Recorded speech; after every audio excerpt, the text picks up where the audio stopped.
We're going live. So now we have to behave. I was gonna say, I like your pink shirt, Kim. Thank you. It's pink shirt day.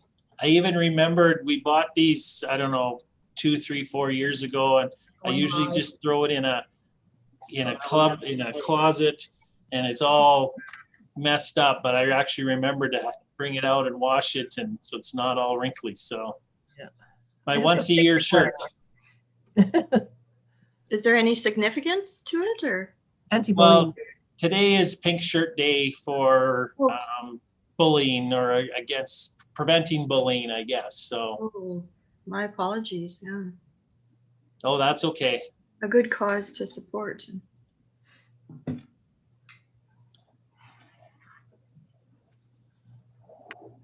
So it looks just like we're waiting for the always on time Mayor Warwick.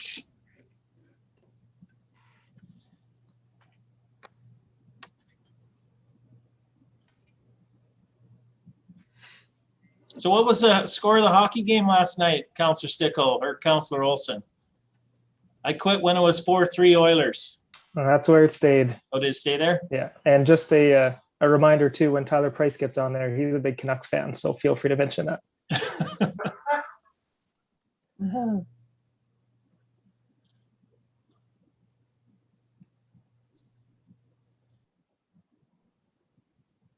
Can you hear me, Kim?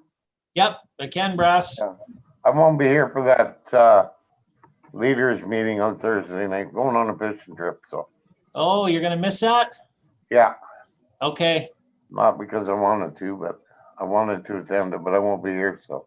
okay. I don't think my computer will work down on Lake Newell, so. Oh, it might, Gerald. Well, we're gonna spend the night fishing, so. That's a priority, so. I think that'd be fun to see you out there with it. I'd enjoy that. We could get you, you could still fish and listen, Gerald, as the meeting's going on. You know, I can only do one thing at a time, you know that. Good morning. Sorry, Good morning. stupid technology. Love it when it works. When it doesn't, it's not fun. Just wanted to point out that Mayor Warwick was the last member of council to join us this morning. Look at your phone. Oh, okay. You're welcome. Okay. All right. So we'll call this meeting way late at 8:32. Winona, I'm assuming you're ready. I'm ready. Yes. Okay, good. Thank you. I would entertain a motion that we adopt the agenda as presented. Thank you, Councillor Deadlock. All in favor? And that is carried. That takes us right to our delegations. We'll dig right in. We got a pretty busy schedule, I think, this morning. So 3.1 is community futures. The community bond presentation. Council has another attachment to their package, so we can reference that.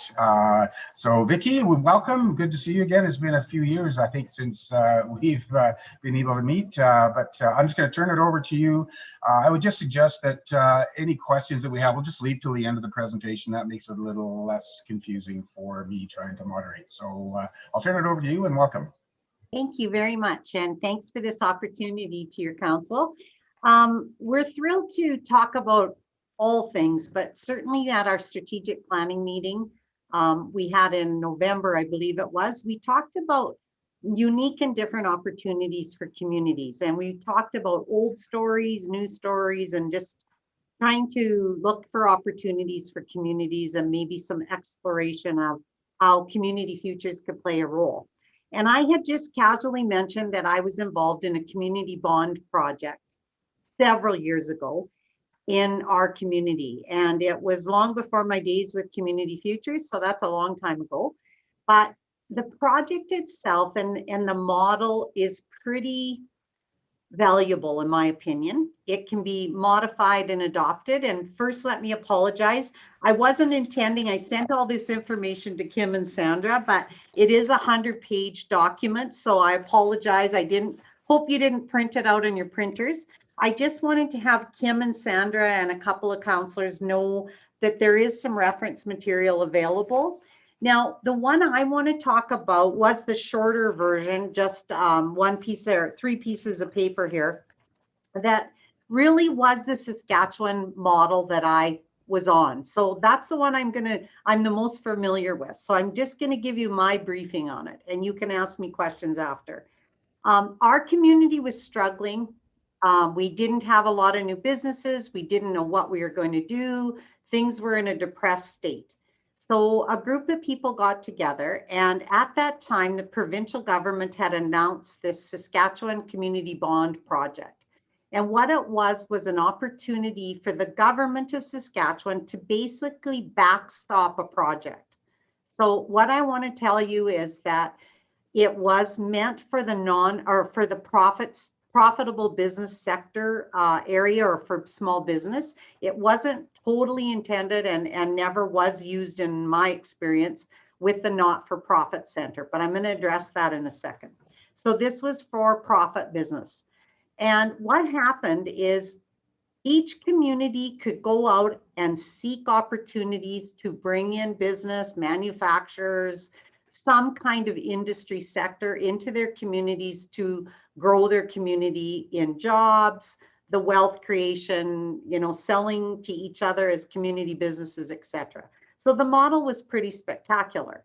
The best part about it was the community got involved and their money got involved. So they really had to step behind the project and buy these bonds. The best part about the bond process was that the bonds were backstopped in the principal component of that loan, I guess, if you want to call it that, to the bond corporation. It didn't go directly to the company that was moving in or the new company. It went to the bond corporation. The bond corporation then were the ones that invested the money into the business. So does that kind of make sense how the structure went? So the bond corporation that would go out and they would fundraise. They had 90 days to put together their pool of money. In the one that I was on, it was a $500,000 project, and we had to get that money. And in our case, we were very late getting out the chute. We had 30 days to sell $500,000 to our community. In $100 increments were the bonds. We had a lot of people that said, oh, I'm going to buy 50,000, no problem. That didn't happen. 50,000 was the maximum, or 10% of the project that any one bondholder could hold. The interest rate was predetermined at the bond by the bond corporation and the company who was going to get the money. So in those days, the interest rates were a little bit higher. So I believe our bond went out at about 6.5% to 7% earning potential on the bond, predetermined. So we raised the money. It was really a challenge at first because people were very reluctant. Our bond corporation had decided right from the get-go that we wanted something very different than traditional agriculture or the oil and gas sector. We wanted something that didn't rely on those sectors. So that's a choice that your communities or any community could make. What do they want?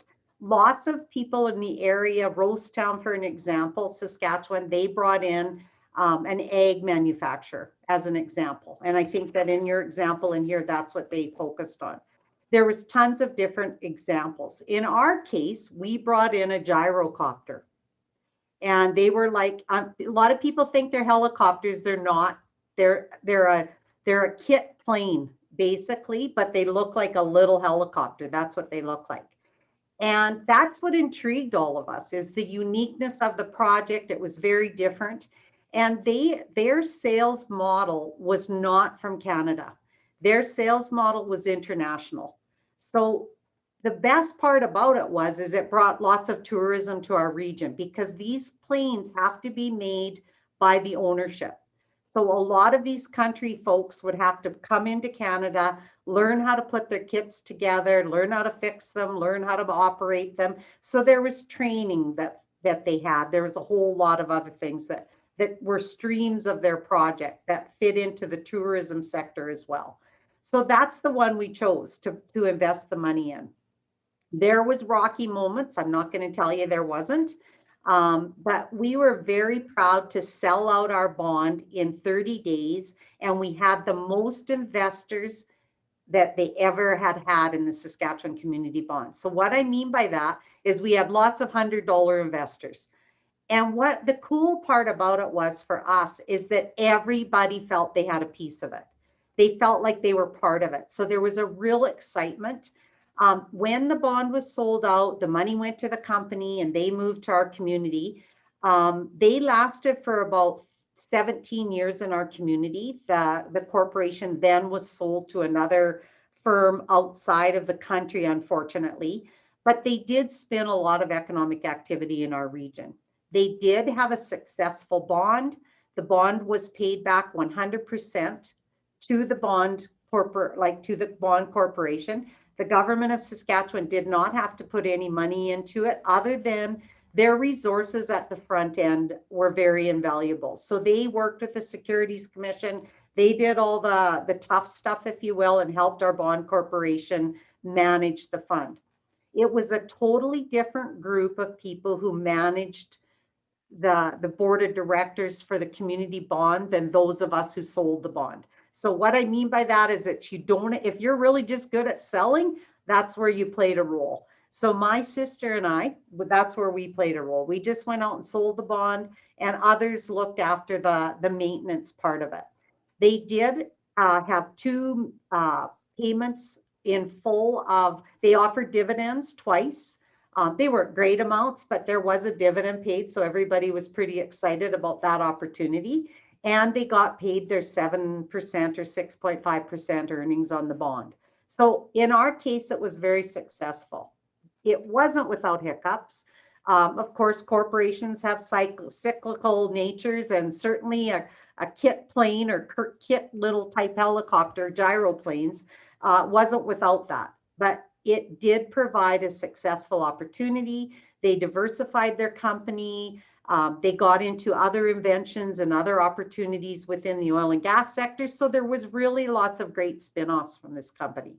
So that was my experience with the bond. I've always loved the model. I've always believed that there's a real opportunity for communities to use the model. And that's what I just wanted to share. And Sandra had asked, would you share this with our community?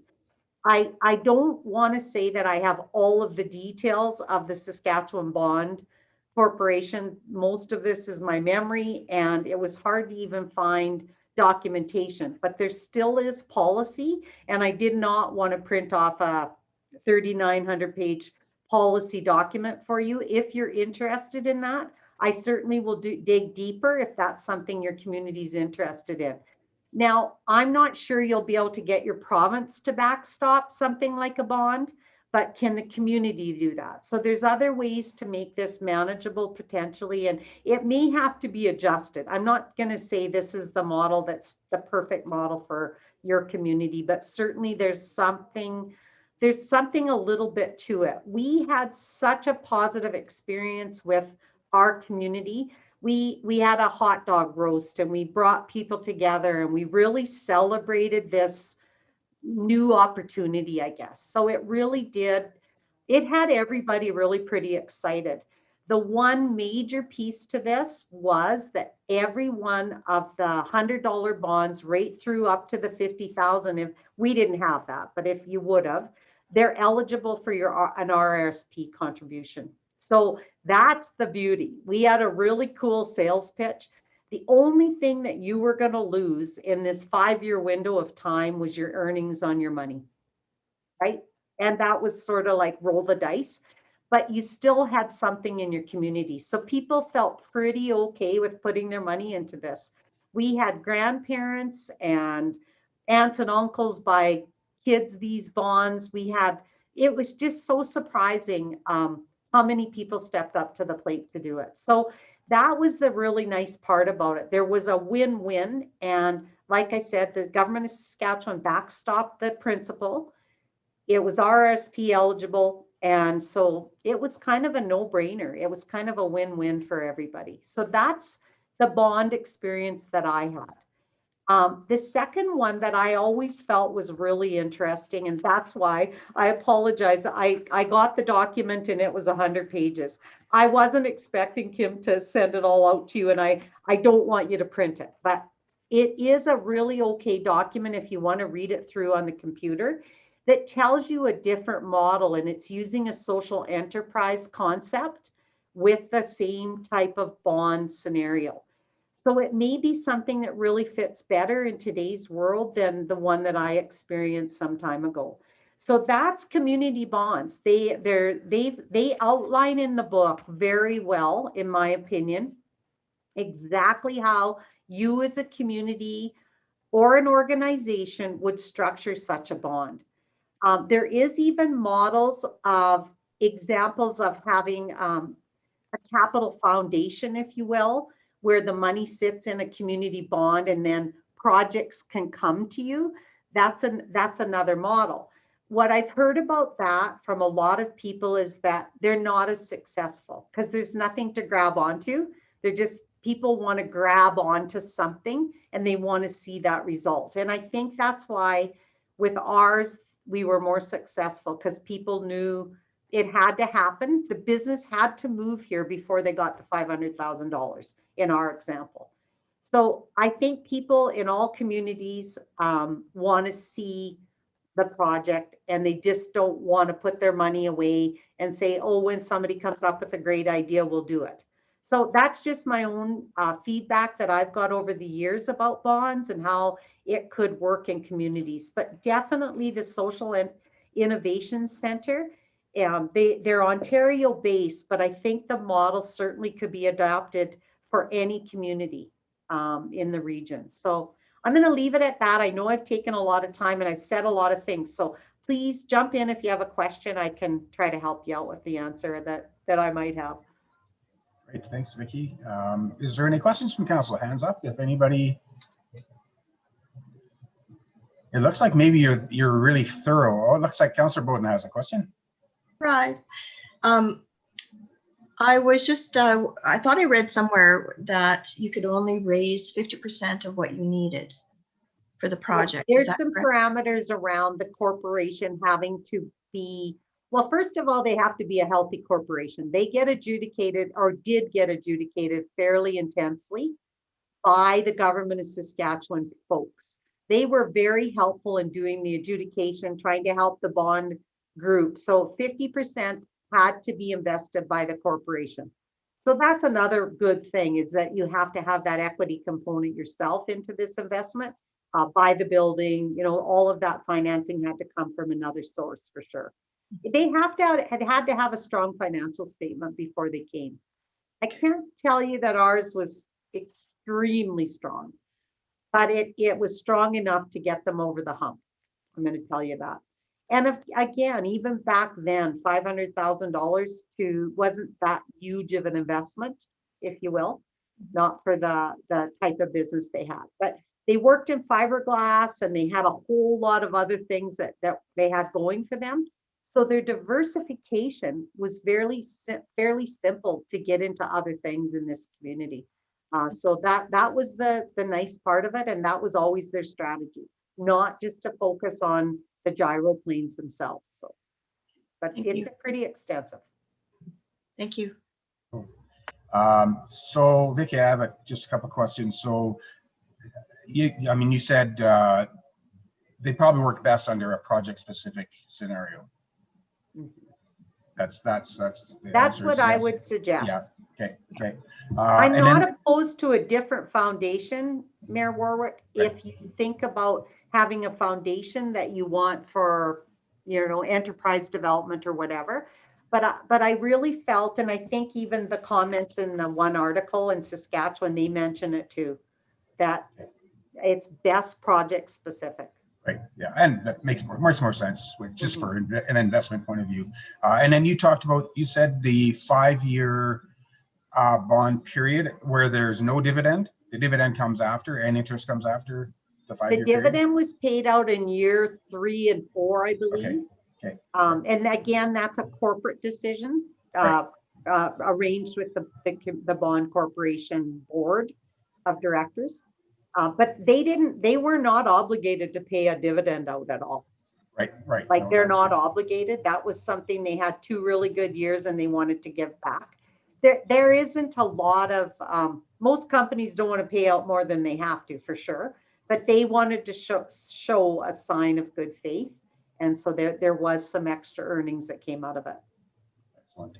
I think, Kim, did you have a question? Vicky, did you want to take a few minutes just to talk about your upcoming courses that council may be able to partake in? Absolutely. So and certainly I'm open if there's any questions. Kim has my email, Sandra does, Lori does. Please feel free. Any of you, if you have a question specific on this stuff, I'll find it for you. I'll get you the answers. And certainly if you need even social innovation, I would try to make arrangements for someone from their group to talk to you about bonds and how you might use those as well. But the other thing that's kind of exciting, and Kim, I hope maybe has sent this out in your package, I'm not sure yet, but I'll make sure that Kim has the documents and sends them out. We have a really nice project, I think, that will be very helpful for communities. We're calling it our Municipal Leadership Masterclass Series. And we're bringing in 3 really top hitters to try to help local leadership through some really tough times. I know you guys have had your hands and plates full, especially your community with coal transition and all the other projects that are going on. But we wanted to offer this series for a couple of reasons. First, we want to help the councils and help grow their leadership and try to help with any of the little tips and tools and resources to make it better for council. We also are hopeful at some point, because of our unique situation with Saskatchewan and Alberta communities, we felt that it may be a really great opportunity after the series is over to continue to share projects, ideas, networks, different tooling, things that could help all of our communities maybe match each other up with a Saskatchewan community and Alberta community and work on projects together to just help each other. It may not be something that goes any further than the masterclass series, but I think that you will really enjoy that. We're offering all of this as a VIP service to you guys. As members of Community Futures Meridian, we want to give back. We want to give back to the municipal leaders that work really hard for our communities, and we know that. And so all of this will be free to you. You have VIP automatically into this session. You will be able to access all of the sessions afterwards. They'll all be recorded. So if you want to get home and go, oh, I couldn't be at that session today, you can listen to them yourself, by yourself. You'll also be able to get coaching individually with one of our series presenters. And it's first come, first serve. We have 20 spots for that. So we encourage you, if there's something that's timely and burning and you want to talk to one of them, we will make that available as much as we possibly can. And we want to offer this extra service. So if there's a need and a want, we'll host these upcoming meetings. We'll try to network and build that framework for whatever you may need as a council. So I'm going to share with Kim, there's via a passcode that if you're going to register, the poster will be there. It's online already. We'll send all that out. If you would like to register, they'll all be done virtually. And they will be from 11 to 1:30 your time, I think, or 12:30 your time. So we're trying to catch both Saskatchewan and Alberta time as best we could to not take too much of your time. But again, the recorded versions will also be made available to you.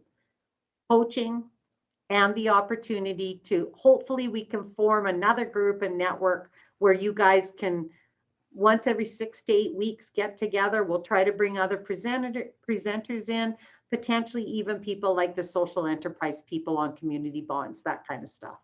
We would really like to tap into helping you guys as leaders in this field. So we'll get the code to Kim and Sandra. And if you'd like, Kim, I'll send it to everyone if that's what you'd like me to do. And you just put the code in, it's Meridian VIP. That's how easy it is, Meridian VIP.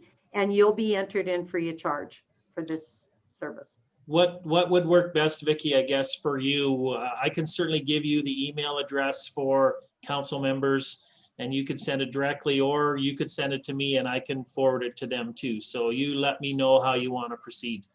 Okay, well, from my perspective, it's whatever council thinks is easier for them. If you would like it from me, then you know it's from Meridian and that's where it is. But if you ever have any trouble, just call Kim, myself, or Sandra, and we have the code. So Meridian VIP, but I would really encourage you to just take the time. I know you're busy, I get that. But really, I think you're gonna love these three presenters. They're pretty heavy hitters, and they're trying to be here for your support, to support you. Excellent. That's awesome. Thank you for offering that to us. We appreciate that. That's great. Is there any further questions from council? Okay, well, thank you so much for taking some time this morning to visit us and explain some of these awesome opportunities to us. Thank you so much for having me, and best of luck. And you know we're here if you need us. You bet. Thank you. Thank you so much. All right, and entertain a motion that council thanks Vicki Niemeyer, CEO of Meridian Community Futures, for her presentation on Meridian Community Futures Community Bonds Program. Somebody, there you go, Councillor Bowden, thank you. All in favor? And that is carried. I'm having a little lag here on my end, I think. All right, that takes us to 3.2 818 studio. I see we have Jen here, correct? Is Jennifer or Jen? Either is fine. Okay. Well, I'm going to do the same thing as we did with Vicki. I'm just going to pass it over to you. I know you have a lot of information you want to get to us, so I'll turn it over to you again. Probably questions left till the end is the easiest in our format. So thank you and welcome, and I'll just turn the floor to you. Okay, thanks, Mayor Warwick. My name is Jennifer Coppa. I'm with 818 Studio. We are a Calgary-based landscape architecture and planning collaborative, and we have 16 years of experience working throughout Alberta and BC, doing master planning, community planning, streetscapes, landscape design, anything in that related field. We tend to kind of bring things into the envelope rather than push things away. So I've been at 818 for about 4 years now, and I'm working with Paul Conrad on these projects. So Paul, do you want to introduce yourself? Good morning, can you hear me? All good? Hi, I'm Paul Conrad, a community development consultant, been around operating a firm since 1995. I'm very pleased and feel privileged to be back working in the Cactus Corridor region. As some of you may be aware, did a fairly substantive amount of work in the town of Hannah back when the community services building was constructed kind of at the beginning there. And in special areas down at Berry Creek, in Pollockville, with the Community Cultural Center and out in Concert as well, working with the Hannah Foundation and the development of a seniors and community center there. So that's kind of my background. I feel relatively comfortable with the goings on in Hannah and Youngstown special areas. I know there's been some significant changes post 2015, but I want to assure you that I'm as up to speed and as on top of that as I can be right now. Looking forward to working with you. Thanks. Welcome, Paul. as well. Thanks. So we, as you probably know, Cactus Corridor released 13 RFPs for projects in the area. 818 Studio and Paul Conrad went in on 3 of them, and we got those. One is the Hannah Community Development Project. One is the Hannah Recreational Living Strategy, and the third is the Youngstown Community Development Project. So we're here to talk to you today about the Hannah Community Development Project. So it has its ties to the strategic plan and the tactical plan. It's to create a vision for the entire urban environment with a specific look at Main Street and how that should look and feel to make residents excited about their downtown and coming in to hang out there, as well as the Main Street would include the entrances to the community as well. And then taking a general look at the community, how should things look in the community in order to better create an atmosphere of community for potential new residents. And then looking as well at signage and wayfinding, how better to communicate to people how they get through the town, what's available in the town, the amenities and the services that are available. And looking at the public spaces, so gathering areas downtown, there are a lot of benches I noticed along the main street, which are wonderful. So how can you expand on that? How can that be made even more appealing for people to come and gather in the downtown area? I think the key that's going to make this plan really successful is that it's going to include costing and implementation strategies. I know that Hannah's been consulted and has reports. Many things have been sort of talked about, but there's a need for an implementation and something that can actually be concretely taken by council, and so that people can see what is the community can look like. So as part of our engagement strategy, we are going to really explore images for how things should or could look downtown and throughout the community. So I think because we're a landscape design firm, that's where one of our strengths is being able to communicate through those images. So there are 3 deliverables out of this. The first is Main Street plan to talk about, what the look and feel of the Main Street. The second is, I'm calling it a streetscape implementation plan for the rest of the community. And then the third is the signage and wayfinding plan. And that will include what signs should look like, where they should go, hierarchies of signs, big signs where they're needed, smaller signs, and then really create a cohesive look for the community. And Paul, did you want to talk about Some stuff? the role of council? Yeah, we are going to move forward. We've completed pretty much the policy and the document review. For those that are perhaps up to speed with this, I think we went back to 2015 when the impact study was done on the transition of the coal-based economy through the asset study and the tactical plans. So for those were really formed the 3 bases upon which we're moving forward, and to which Jen referred to is there now needs to be some rubber hitting the road. We're looking at an implementation strategy that will provide a way to finance or fund on a capital basis the recommendations that will be coming out of that report in that regard as we get down to that level in that regard. So we're just trying to draw the link between the study and policy work that has been done since 2015 really to what is really being proposed to actually happen in Hannah.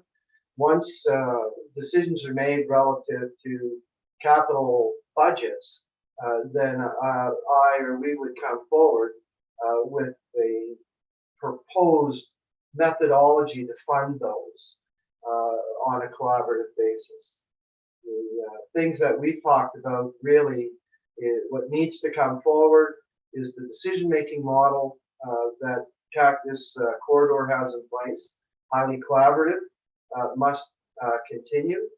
And secondly, that there really does need to be a financial commitment from the municipality for those costs to develop moving forward.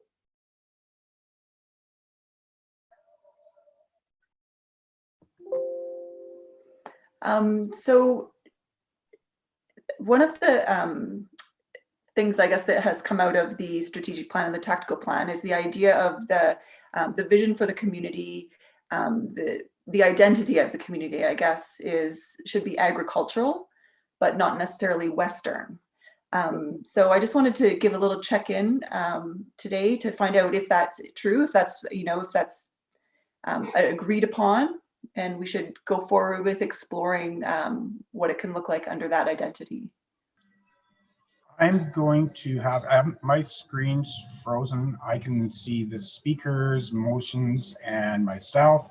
Everybody else is frozen, so I can't really run a meeting that way. So I'm going to sign out and come back in, but you continue, Kim, if you want to maybe take over and just get the consensus. And I'm going to just jump out and I'll jump back into the meeting. I think there's some issues with my computer, so I'll be right back. Continue on though, Kim can carry on from there. No, thanks, Mayor Warwick.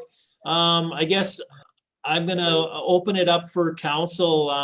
The direction of agriculture, not Western, came from our strategic plan meetings. I guess I'm going to go on the assumption that that's the direction we still want to go, unless anyone on council wants to raise their hand and indicate that Jennifer and 818 have not got the, I guess, the main vision or main topic mastered. Go ahead, Councillor Bowden. Sorry, I thought technology was a component as well in some of our discussion as well. Yeah, that's a very good point, Councillor Bowden. So agriculture is a very broad category, but certainly, as Councillor Bowden suggested, it's about traditional agriculture, but it's also about innovative agricultural opportunities and the way agriculture is changing and how it can be changed. I guess the vision was that we could be a community that was on the leading edge of new innovation, new technology in agriculture, and I guess that would be an add to the main category of agriculture. Thank you. If that makes sense. Yeah.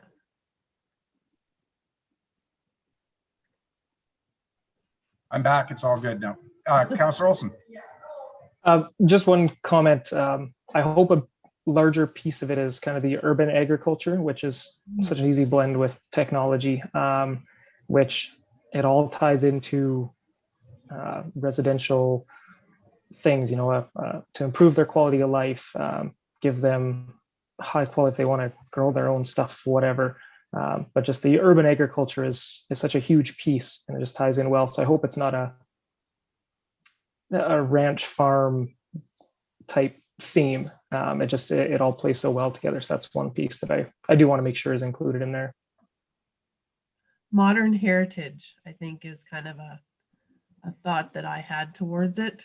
We don't want to have wheat sheaths everywhere, and we don't want to have tractors everywhere. We want to have our modern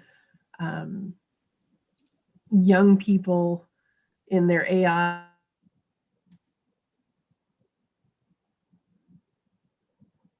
She froze. Connie, you froze. Any other thoughts? I think Connie was going down the direction that. There you go. She's back. There she's back. Oh. Connie, I heard you up until AI. So you said, yeah, well, I'm unstable, it says. I'm thinking that we wanted younger people with greenhouses and solar panels and that kind of agriculture, a modern twist on where we came from, but remember where we came from. Does that sound like where we were headed? So I guess, Jen, just to follow up, I know you've read the documents and the documentation. I think for council's sake, it's probably been about a year since we wrapped up with Doug Griffiths and 13 Ways and a strategic plan. So there hasn't been a lot of discussion again about the vision, the strategy, but I think, I'm hoping we didn't steer you in too many different directions. I think they all come under the form of agriculture, but with a little different spin on it. So. no, that sounds great. It's good to have. It sounds like there's a lot of creativity that can come into play with this. So that's great. Is there anything else that we should know? So Jensen, was that a hand up to us or a wave to somebody else? Sorry, yeah, I was just waving. That's fine, not a problem. Any other thoughts from council? Councilor Campion. Yeah, just to comment on it to you, Jen. The main thing in this is to get this community growing and to save it. And I don't think it is an advantage to us to pinpoint what kind of agriculture we want. We want any kind of it, whatever will work in our community, you know. So whether it's Western or Eastern or whatever, we're gonna go, you know, we're gonna accept it. We're not gonna close any doors, as far as I'm concerned. Okay. And I think that's a good point. That's a good, maybe kind of finale to it. You know, that's why we hire experts such as yourself, because we're, you know, we come from various different backgrounds, and planning is not one of them. So that's why, you know, we've hired you folks, you know, and it's good to give you a little bit of a framework, but we don't want to handcuff you either at the same point. So, right. We also don't want to include much for an Eastern identity, just to include that too. Point taken. Okay, was there any more you wanted to present this morning, Jen? No, this was essentially just, we wanted to reach out and meet with you, and then we will touch base with you at various other points through the process. So yeah, Jen, can you just kind of further, as I mentioned in our startup meeting, out of all of the projects that Cactus Quarter has ongoing at the moment, this is one that I feel is more of council's baby or council's project.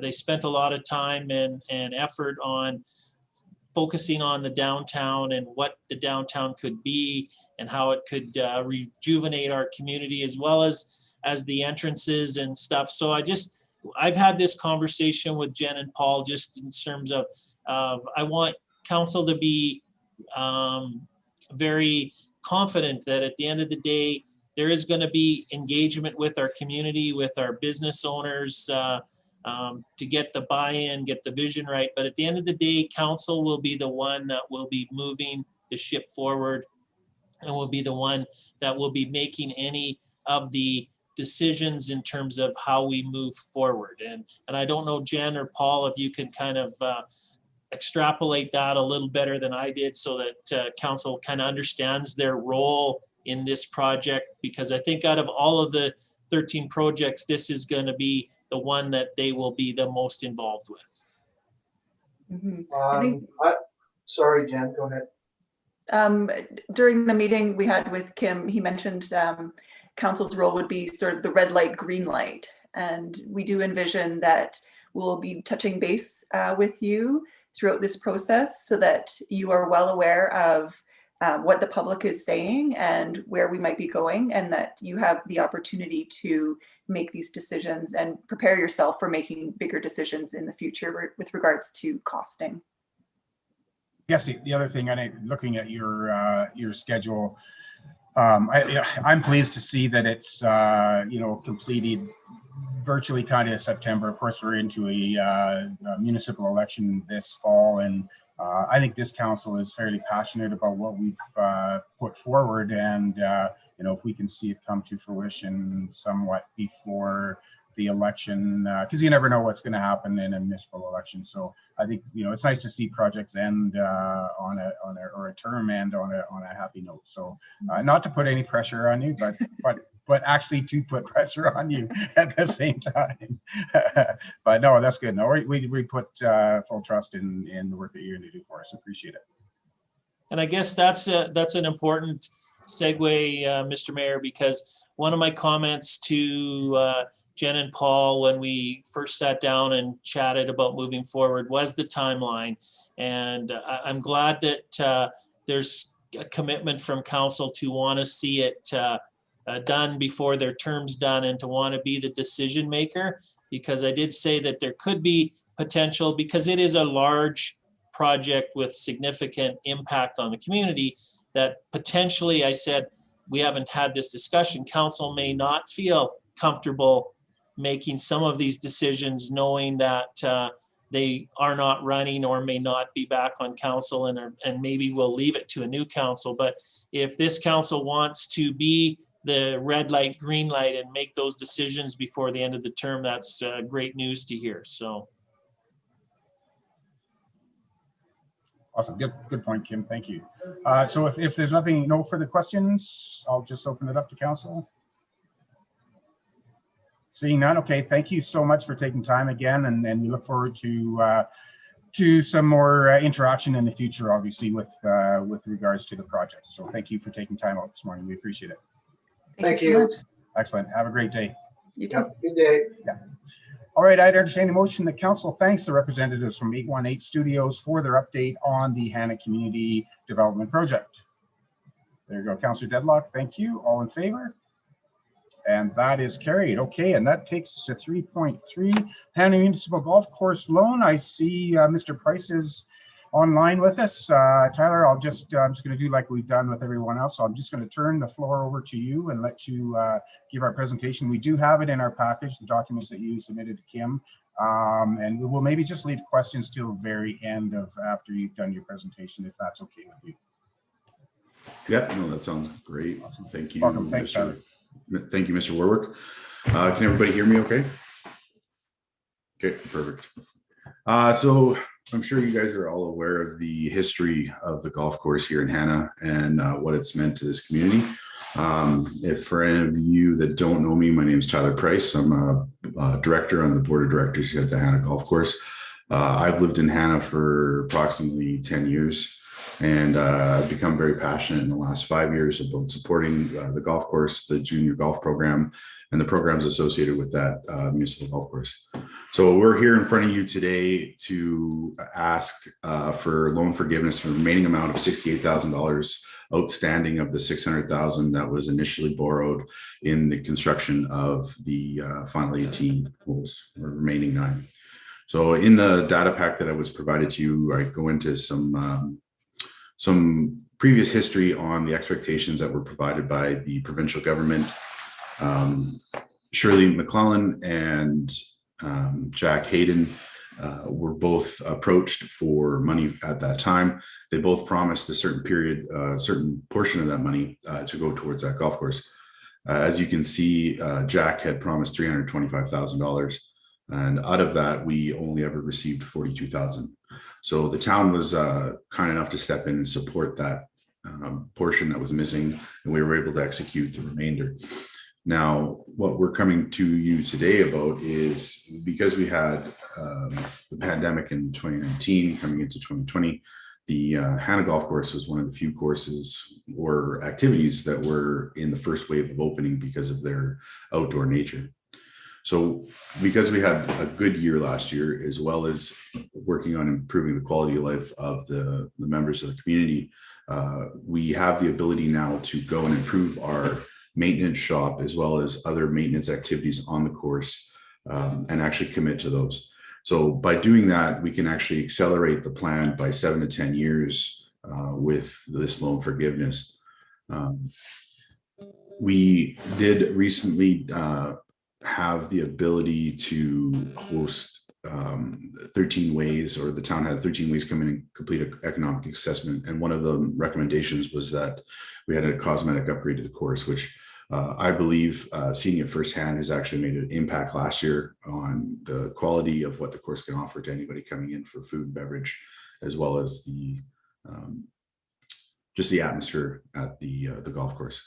So with that, just to note, we did host 13,000 rounds last year in 2020 in a 120-day season, which is approximately about 108 rounds on average. So if you think about that, that's per person. We also were able to employ some of the largest amount of university students in that 120-day period. We paid out $261,808 in wages for the community members that work at the golf course, as well as we paid back approximately between $150,000 and $180,000 to local businesses from whether it's our food and liquor purchases, and everything else. And as you can see, I did attach the income statements for the last 4 years comparable. One of the other things that I think I would really like to stress is the amount of volunteerism that comes to this course. So, you know, last year we had people step up because of the pandemic. We wanted to make sure that we maximized our costs in the right areas. We had approximately 1,100 hours given back to the course in mowing greens and other aspects of that course maintenance. So on average, that was about 9.2 hours per day for the 120-day season for all the volunteers. So we saved over to almost $20,000 in labor payments that would normally have been incurred in a regular season. So the commitment from the members that use this, as well as the impact that it has on them, is definitely there. One of the biggest things on page 3 is I provided some pictures. So our maintenance shop is a dirt floor maintenance shop that we've been working out of to maintain this course. The original maintenance shop was built in 1980. We actually had to build a smaller, like almost like a thermos style indoor building inside of this building in order to have a heated portion to do all repairs and maintenance on our equipment. So by us having the ability to forgive this loan or council to look at that, it would actually accelerate our plans for giving a great quality maintenance shop to maintain the course, which thus in turn will benefit the golfers and the community members, and being able to execute some of the maintenance that we currently are not able to do. Our maintenance critical equipment, so we have 10 pieces of equipment between mowers and other on-course rough cutters. 6 of the 10 are due for replacement as well. So due to the fact that you can see we had a good year last year, it's a prime opportunity for us to accelerate those plans to get the required changes needed. Yeah, so, you know, in short, I won't get into all the details of history. I'll let you guys, and I think a lot of you guys have been around to understand a lot of that. So one of the biggest things is this is a critical piece of equipment to the town of Hannah, to the community members, and I believe it impacts a lot of our families. So with that, I will leave it out to questions or comments. Hey, we'll open it up, folks. Councillor Olson. Yeah, thank you, Tyler. Good job. I just wanted to comment, as Tyler mentioned, it's been singled out in 13 ways. The asset that it was, a plan that we committed to, it fits so well with the live the lifestyle, the quality of life. That's our golf course is probably second after a hospital of what semi-retired or retired people are looking for when we try to attract them. It's such an easy win. I've always struggled with, as all of us have, you know, setting a precedence. I've struggled to find a comparison to this. There's no asset in Hannah or anywhere around that appeals to the age groups it does, from 3 years old up to 100 plus years old out there. I don't know if I've seen a 100-year-old out there golfing, but very close. And you compound that with the fact that outside of this loan, it operates on its own. It doesn't cost money every single year. It doesn't take administrative time. It operates solely independently. A lot of municipal golf courses don't have that privilege, that ability. And that's been many years of fiscal responsibility. Our maintenance guy there, Kevin, is a backyard mechanic that fixes everything in a shop of very poor quality. In there, you have to manually grab a piece of foam insulation and grab it, spin around, and place it again in his little heated, well described as a little thermos inside his shop. And the shop replacement has been in discussion for many years, long before I was ever involved with the golf course. So I find it fits beautifully in with the vision that we all have and that we all committed to just help them out. And when it doesn't truly affect any revenue, it's every 3-year payment when the casino comes in. Doesn't make a significant difference to the town's budget, but makes a world of difference to what we can offer the golf course. And the golf course committed with new signs, clubhouse renovations, due to us presenting them with the 13 ways recommendation of improving that asset. So I fully support this. I just don't see a comparison. I know what everyone's concerned about setting a precedent, but that's my rant. Okay, thank you, Councillor Bowden, and then Councillor Deadlock.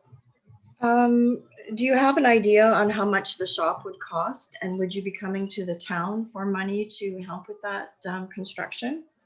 Also wondering, do you apply for for grants for student wages? And I believe the golf course did come to council for some money in support of the junior program. Yeah, so just a couple of notes. I don't have an answer for you if the golf course would approach the town. My understanding is that they would shop locally and for construction materials and all that. So the money for the actual shop will go back into town businesses. I can get back to you on firm confirmation. We don't have any preliminary quotes yet. We were waiting until we heard back on this to execute our plan moving forward. But there is a positive commitment on that execution when we go forward. From the junior program, yes, that was more so the golf course, but Fairway Customs on the side to restart that program, which in fact it did. We went from average about 10 kids a year. Now we average 50 kids with a waiting list. So that was, I believe, 3 years ago that request was put in. I'd have to look up the amount. I believe it was for around $2,000. Yeah, So- it wasn't a large amount, but I believe that the golf course has come to council for some assistance, and probably more so prior to my sitting on council. I do have a concern with precedence, and I would be more interested in providing a new loan over a longer period of time. I think we are responsible for taxpayers' money and, you know, doing renovations and all sorts of things versus paying back debt. You know, I think there probably could be other additional ways of raising money, you know, that could help out versus expecting to write off. The pool, I believe, is the other comparable that I see that affects a lot of people. You know, with less, you know, everything is costing money. And I guess, like I said, as a counselor, I am accountable to the taxpayers and their money. And I would just soon see a new loan for that amount with the interest rates that we have now versus writing it off. Thank you, Thank Councillor Bowden. Councillor Olsen, did you have a comment regarding? I did, yes. Thank Okay. you, Mayor. Just on the swimming pool, again, trying to find apples to apples is really hard, since the pool runs a deficit, significant deficit every single year. I mean, that $60,000 wouldn't cover 1 year of what it costs every single year. May not cover half the season. So again, just trying to compare apples to apples, I haven't found one the same that operates independently, since the town already subsidizes that so significantly. And I agree, it's a great asset. I support that subsidy. And I also support just a bit of subsidy to another asset. If you call it equal, I would totally support equalizing that amount of subsidy. But we're certainly not going to ask for $100,000 every single year to match the subsidy that the pool already gets. Yeah, and I'm not saying that I'm not supportive of the golf course. It's just, you know, as far as taxpayers' money, that is my concern. Okay, thank you. Councillor Bowden, or Councillor Deadlock, sorry. I just have a couple of comments. I think just the show of volunteer hours that the people have put into that golf course is huge. I don't think there's many other projects that get that amount of support. Also, it concerns me that our community, the municipality, doesn't own the golf course. That's a joke, no. Most municipalities own their golf courses, and like Councillor Olsen said, it's a huge amount of money that the municipality has to put into those golf courses. So we are very fortunate that we don't, as a municipality, own that golf course and have to operate it. And a shout out to your guys as volunteers. That's a great turnout. That's all I have. Thank you. Any further questions? Councillor Campion. Yes, I'm totally against this request. when this loan was taken out years ago, which is probably what, 3-4 years beyond its expected payback time. And these guys swore up and down they could pay this back. And as Councillor Olson said, that this does not affect the budget, it does, because when we don't, if we write this loan off, we don't have the money to buy things like the screening thing we're trying to buy. We're trying to buy a new loader attachment or whatever it is that Brent wanted. That's money that can be used for that. And we write this off. How many other clubs and that are going to come to us and say, well, you gave them a break. We want a break too. We want 68,000 because it's going to happen. So I'll just leave it at that. But Okay, Councillor Campion, I just want to clarify one thing though, and you make a good point with, because I was involved with the expansion.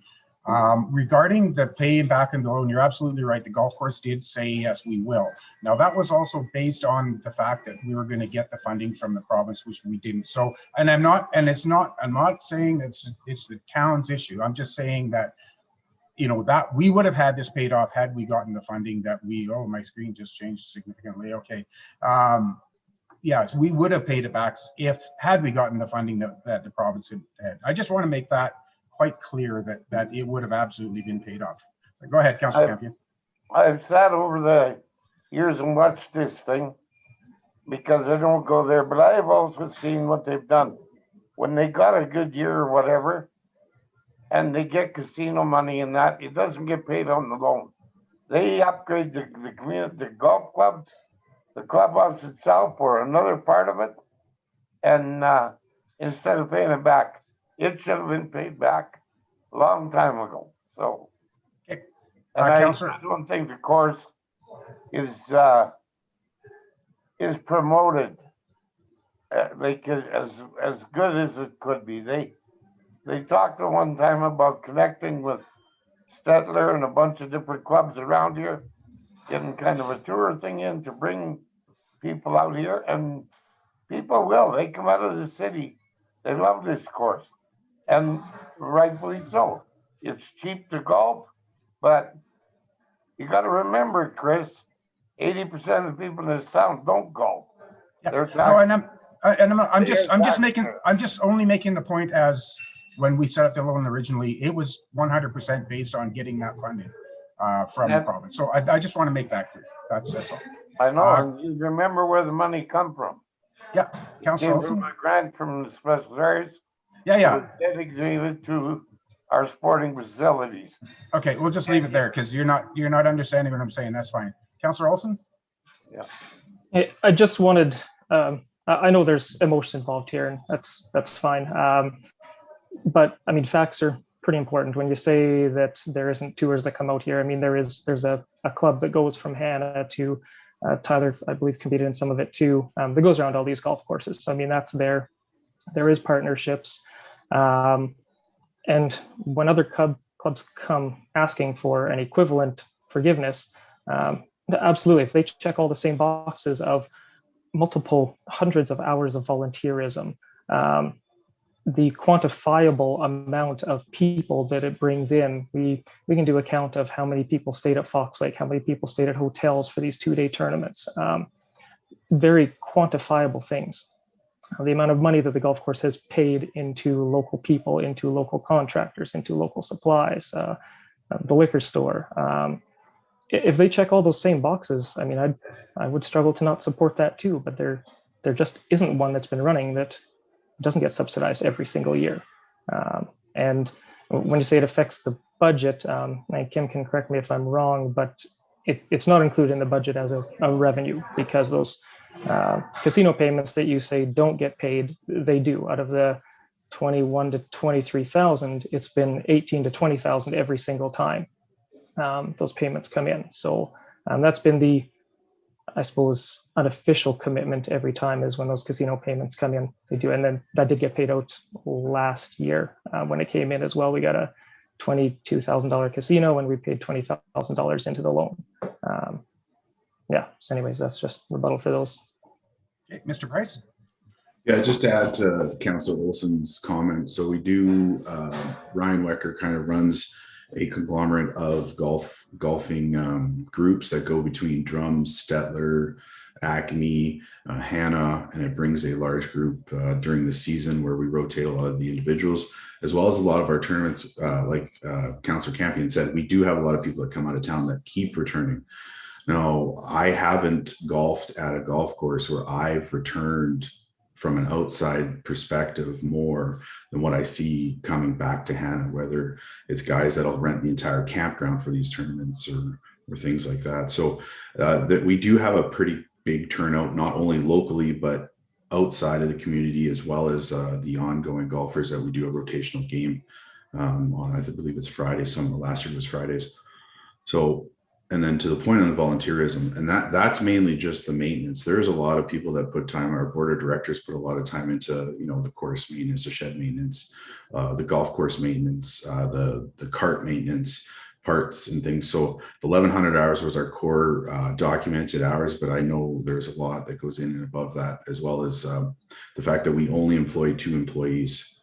Everybody else is a part-time or a volunteer. So we have a pretty good pool that we work with the golf course that keep coming back each year because of the love, the fact that it provides the quality of life in the community. So Okay, thank you. Is there any further questions? Councillor Campion? Yeah, Tyler, you said that you only have 2 employees, and yet you said that you paid out 261,000.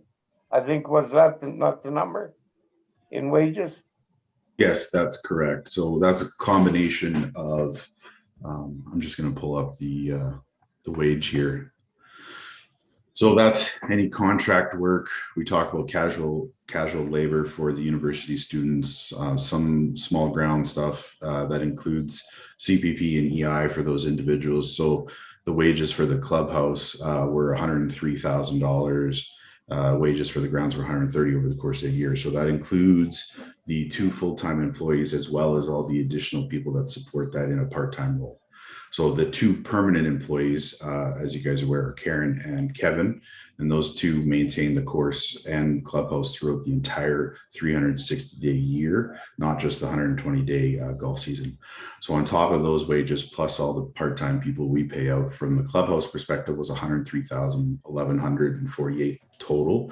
And for the grounds, which is Kevin plus all the individuals that were paid in the part-time role, were $130,706.02. So that isn't only those 2 individuals; it's a combination of all the part-time plus the 2 permanent employees. Councillor Campion, he's just saying that there's 2 full-time permanent positions. All the rest are seasonal. Very similar to our parts department, I guess, if you want to put it in perspective that way. Well, the way it was explained to start with, it, you said 2 employees and 260,000. So yeah, I'm not going to get into a argument here with anybody. I'm done with this thing. Okay. Any further comments, questions? Kim? Just, I know it's a very passionate topic, and Councillor Olson is correct. There isn't a lot of comparables in our existing system, but I think the best comparable that we do have, and take it for what it's worth, is our relationship with the curling club. So the curling club is for all ages. Young kids can curl up to seniors, the whole bit. The difference is they don't own it, but they don't pay by hour, but they pay by a operating agreement based on percentage of size of the building. They get charged utilities, ice plant, different things. Council should be aware that they were struggling financially as a club, owed the town significant dollars. Council probably 4 or 5 years ago made a decision to assist them, wanted to ensure that the club stayed in town. We wanted to make sure that that activity stayed in town and that service stayed in town.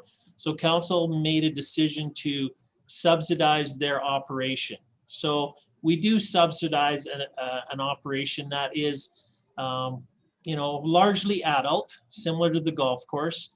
Does have some adult amenities such as a lounge and serves liquor and serves food.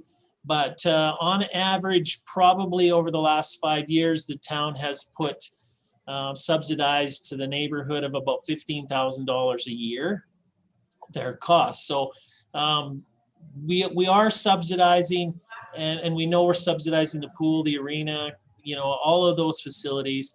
And our only cost at the golf course to date is we do pay the insurance on the clubhouse. So I'm not sure how and when that started or why that started, but the town's been doing that forever. So it's around $2,500 a year that we pay. Other than that, trying to answer Councillor Bowden's question, in my time here and my understanding here, we have had the golf course come to us twice for a cash flow allowance. They paid the first one back, and if you remember, even last spring, they came to us wanting an allowance because they weren't sure how they were going to get started and operated, through the pandemic and what was happening. But they did get some grants. They did be able to get open and operating. So we never did provide them any dollars. Any cash advances that we've provided them have been paid back within a month or two of their opening. We did sponsor, council did make a decision to sponsor junior golf a few years ago. But other than that, we have as has been mentioned, very limited financial role in the golf course.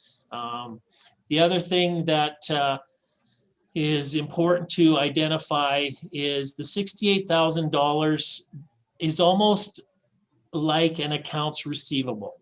So it's not affecting our ability to operate, or it's not factored into our current budget in any way. It's almost like an accounts receivable that's there that is still owing. The 500, and the numbers are a little bit different. Our records say it was 566,000. That came from special areas, as Councillor Campion said. Their process is basically then for the next 10 years, they reduced our recreation operating cost grant by 56,000. So that's done and paid for. The 566 is off the books. We're getting our full allotment, and we've talked about it even at council. We had a $90,000 coming off that for Centennial Place, which is now free and clear. So we'll get our full amount this year from special areas. Everything's paid for. So the 68,000 is not affecting our ability to fund any initiatives, any projects, anything that council wants to do. It is like an accounts receivable that's outstanding, that if we had $68,000 paid back, our bank account would be $68,000 more. It doesn't affect our operating or capital budget on a yearly basis. So there's lots of things there, and I try not to get too personal or too opinionated, but I did have some experience in Stoney. The town owned and operated the golf course when I was there, 18-hole golf course. When I was there in the early 2000s to probably 2010, 2008, 2010, it was easy to operate, easy to make money. And the municipality did make money off that course. Since then, dollars got tighter, costs went up. And I think, like a lot of golf courses, they've been struggling. And I think now, if you check their financial records, the town is actually subsidizing the operation of that golf course on an annual basis. And I think a number of our municipalities do, if they're involved with municipal courses. I do look at our course, and I do see what we're able to put out for the dollars that we spend, and it's fantastic. An 18-hole course, I know in Stony, and I haven't been there for 8 years, we were spending $750,000, $800,000 a year on our grounds maintenance. When you look at what Kevin and his crew and volunteers are able to do on the amount they do it, kudos to them. That's the only reason, that's a significant reason why the golf course has been able to continue to operate and continue to not require additional funding assistance from municipalities or other groups to keep their head above the water. So they've done an excellent job. I understand fully the conundrum that the board of directors faces when they know they have an obligation and a debt to pay, yet they also have irrigation projects that have to be done. They have equipment that have to be done, and they have a shop that have to be done. And I guess trying to prioritize how you do that or how you don't do that.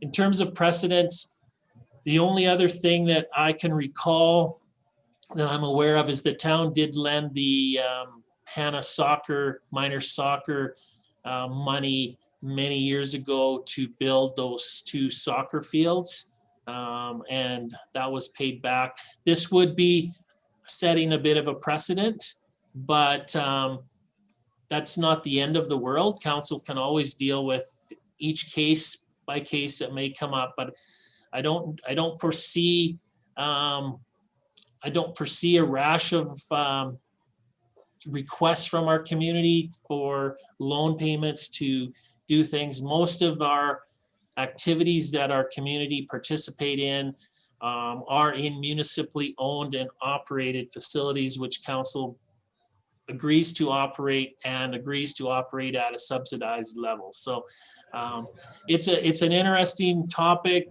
There's pros and cons on both sides. But I think I want to make sure before we leave today that council has had an opportunity to get any clarification. If there's something that information they need to help them make a decision, to let Tyler know, because our plans right now, unless I hear otherwise from council, would be to bring this request back formally to our March 9th council meeting for decision one way or the other. And I want council to make sure that they have the information they need to make that decision. There is no rush to do this. As council's aware, we have not charged any interest on the loan. The loan has sat there, and it is recorded in our financial statements on an annual basis. So it's not being lost. It's not, and it will stay there until such time as council says, until it's paid off, or council says, let's forgive the loan. I did talk to Municipal Affairs, because when we loan the money, we have to put a bylaw in place, has to have a public hearing, has to go through that process. To forgive a loan, there's no such process that needs to be followed. They basically almost see it as providing a grant.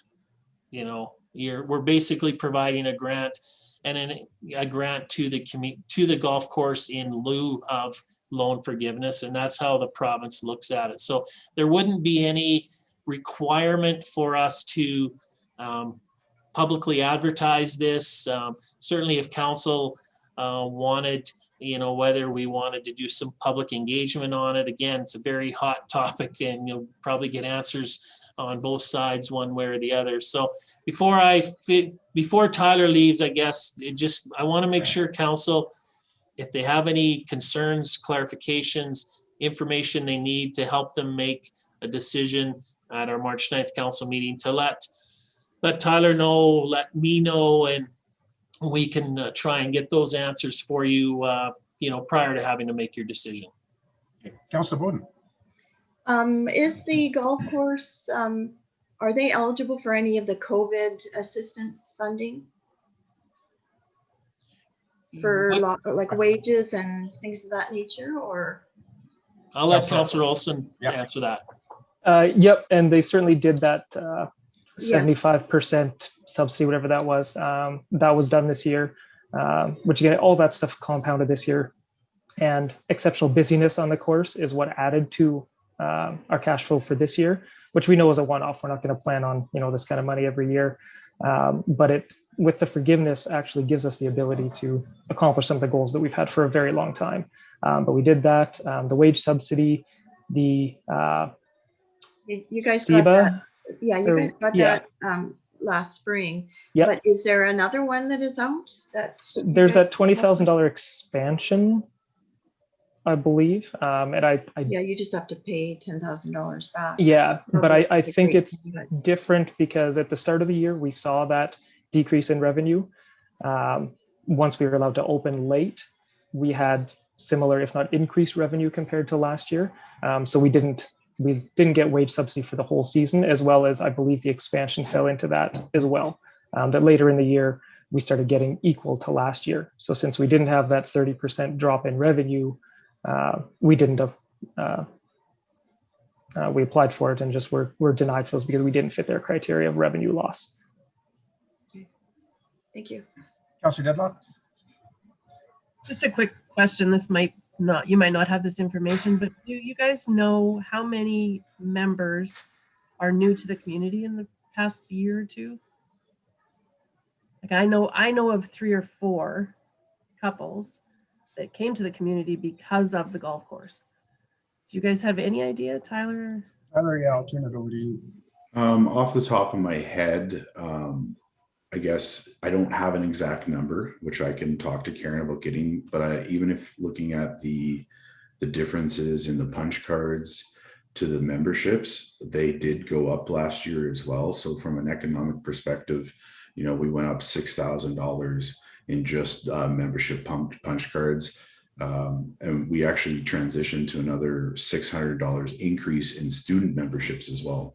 And so I will get that number. I'll ask Karen for that to see what the increase in personnel.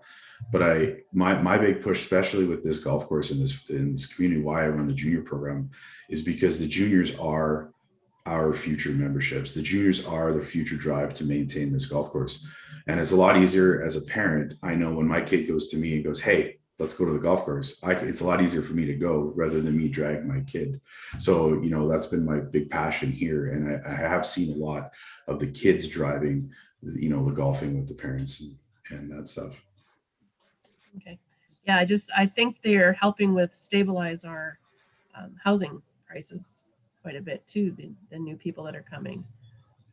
And that age group is the ones that are looking for golf courses, the ones that are trying to get out of the city. And I think it's a huge draw for that and our housing prices. Jim? Just to further Councillor Deadlock's comments, I don't have the numbers either. It's anecdotal to me, the information that I have, but I do know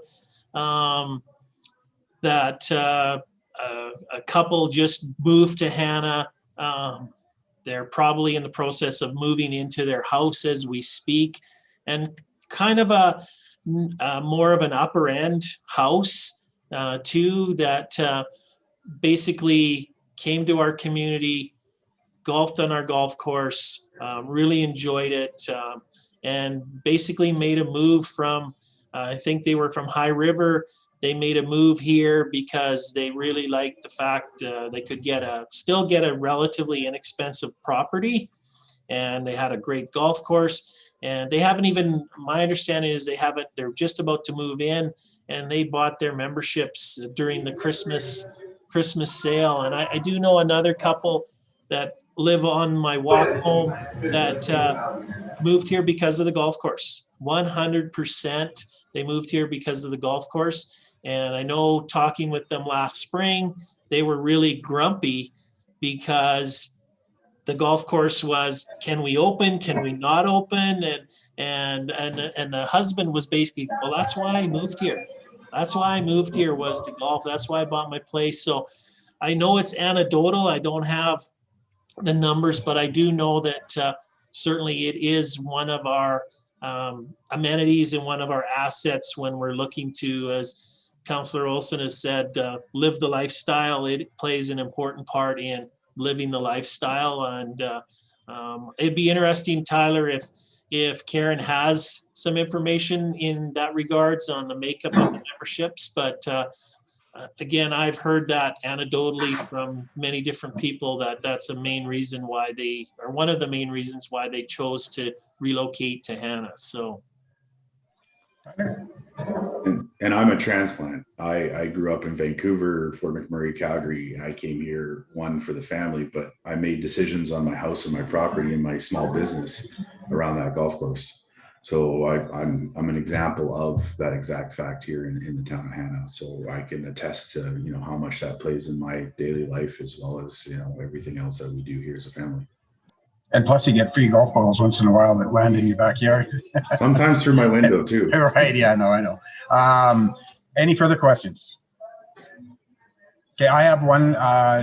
So the renovations to the clubhouse, and I think I know the answer to this, but I'm not positive, was the access to the $40,000 federal loan. Is that correct or not correct? I don't have that on hand, exactly that information, but I can talk to Karen and Aiden and get that for you. Okay, Kyle? You're talking the SEBA loan? Yes. Yeah, that would have, it's just an easy slam dunk to put against salary and wages, because it has to be things that can't be put off, of course, as you know. So the renovations was budgeted otherwise. That was one we did over winter. So I don't believe that had been part of that SEBA loan. Okay. Technically, because that had to be just the salaries was such a big budget thing that it was just easy to put against that. Okay, good. Thank you for that. I just have a couple of things I want to say. You know, for me, this is difficult. You know, it's a hard decision morally for me, simply in the fact that I was involved in the expansion of the golf course. I was on the committee that brought it to council back in 2003 or whenever it was when we initially started looking down this road. The interesting thing was the expansion of the golf course came out of a economic development opportunity that we had. We had a big town hall meeting at the community center. One of the things identified was to expand the golf course. This was community driven, was to expand the golf course to 18 holes. So we set up several different committees, many of which were actually kind of almost still even in existence today through Cactus Corridor. But we set up these committees, and there's business retention and expansion and a lot of different factors. But one of them was to look at Tim Hortons. And bring in one here. Mark Nakota can tell you about that. Well, as you can see, we do have a Tim Hortons now, and I think a little bit due because of that committee way back in 2003-4. One of the other committees was the Golf Course Expansion Committee, which I sat on, and I can tell you wholeheartedly that we would not have even came to the town and special areas and asked for this money had we not been, you know, guaranteed getting the money from the government. What happened was we had an election. Shirley McCullough resigned. And we got Jack Hayden, and it was right in the midst of an election. And that's why we got the reduced funding from the federal or provincial government. Had we have known, we wouldn't, if they would have only committed to the money that we got, we wouldn't even came and asked for the expansion would have happened. So I want to make that very clear because I was involved in that. Now it's hard for me because I did come and I was one of the people who presented to council and saying, look, this is what we want, this is our plan. It's difficult for me. I'm a man of integrity, and if I do something, I want to follow through with it. So it is hard with me, but when I do look at some of the other subsidies that we do give directly and indirectly to other user groups, and you drill this down, this $68,000 over 15 years, the loan was taken in 2005, so 68,000 divided by 15 is $4,250 per year is what it would work out to be, and that's it. That's done. It's said and done. It wouldn't be, it's not, we're going to keep doing this next year and the year after that and the year after that. If you want to add a little interest, it would work out to about $5,000 a year. So that would be the subsidy that we'd be giving to the golf course as a one-time. It'd be about $4,250 a year over the last 15 years. I'm just going to leave it at that. You know, and that's just my thoughts on it. Again, I do struggle with it. Don't get me wrong. It's not a slam dunk for me. So, Councillor Bowden. Yeah, I recall when the expansion was being looked at, that the group that had that land or was promised that land at that time had money in place and ear tagged for that land to develop an event center and then the mayor at that time then gave the, pulled that property away and gave it to the golf course. So there's a lot of controversy regarding that. I do have some of the books regarding that. And at that time, the money was already in place and it was not community money. And so there's more than one side of the story. And Yep. I am not against golf course. I think it's got a lot of positive things. I think of the residents of Hannah, not just the golfers. And that is my concern. And as precedent, I think is a concern for me. And what is wrong with extending it alone for another 5-10 years? Pay it back, given lots of time, no interest, and it still gets paid back, and it shows responsibility as far as our youth, and that's all I'm going to say. So. I'll just, not to be controversial, then I'll say, then let's stop subsidizing the curling club. I'm just going to leave it at that. That's just as a thought. I mean, it is the same. It's weighing out the same. So any further thoughts or questions? All right, Tyler, thank you so much for your time and a good presentation. We appreciate your time here today. Have a great day, and yeah, thank you very much. Yep, thanks very much, Town Council. Tyler, just before you leave, someone on council asked me to ask you what your thoughts of the hockey game last night were. No comment.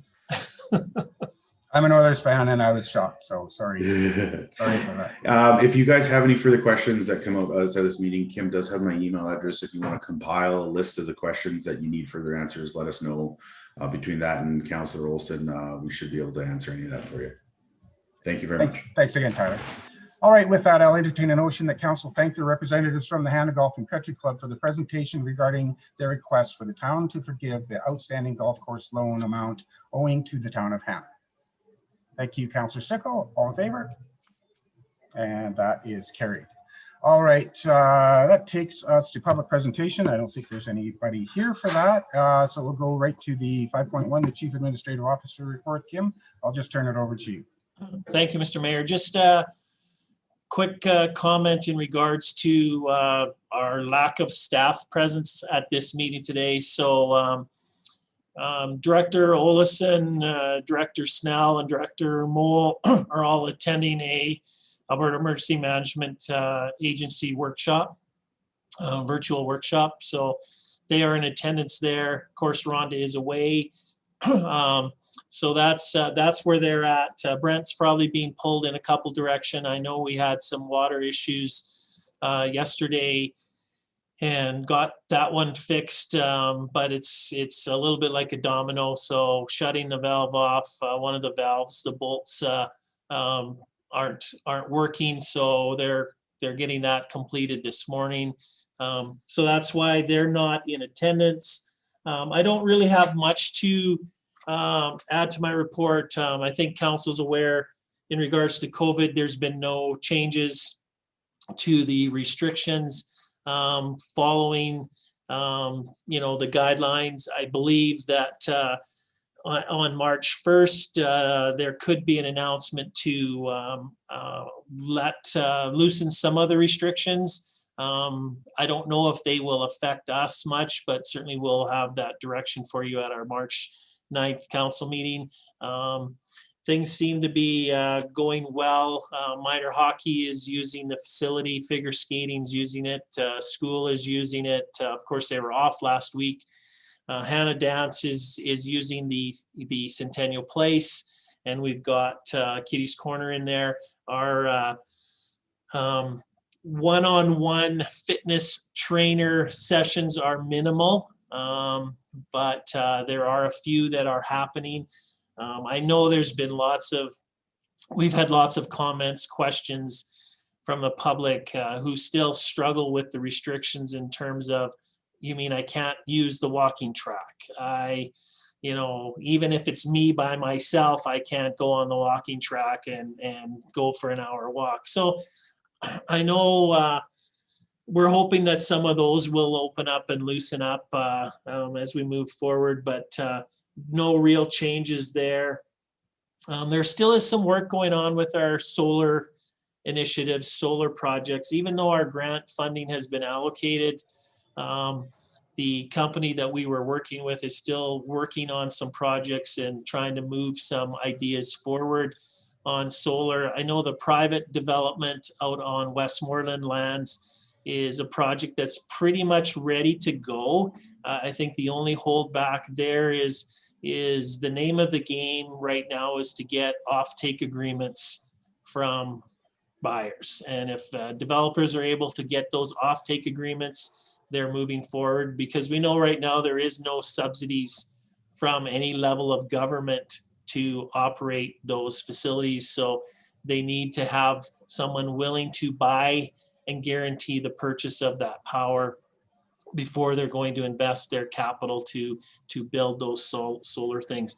But in discussions with John L., in discussions with our solar people, you know, I know everybody has an opinion on solar. The price of constructing solar, the price of developing solar continues to drop, while the cost of power tends to be unstable these days. And witness our last few weeks down in the States.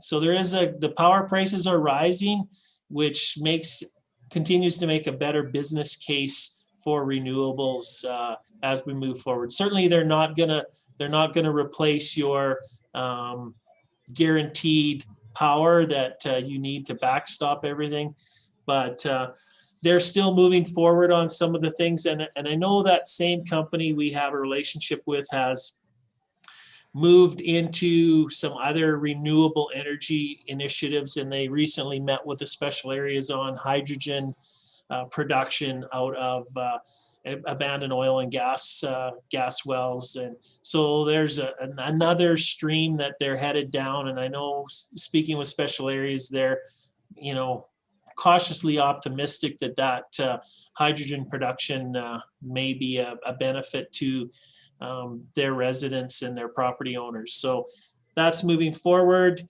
Updates from our last council meeting. So the building commonly known as the professional building, one of the tax recovery properties, has been sold. So the town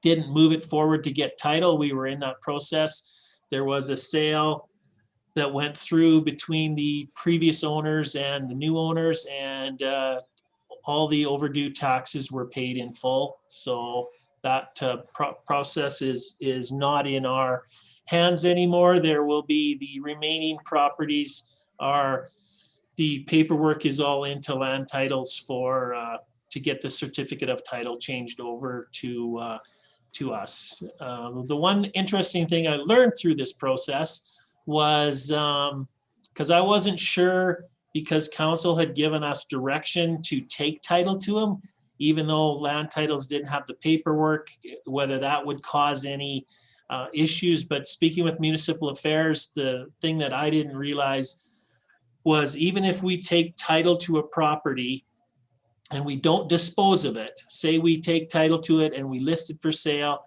and we don't sell it, the original owner can come back at any time and pay the outstanding taxes, and we have to revive the title back in their name.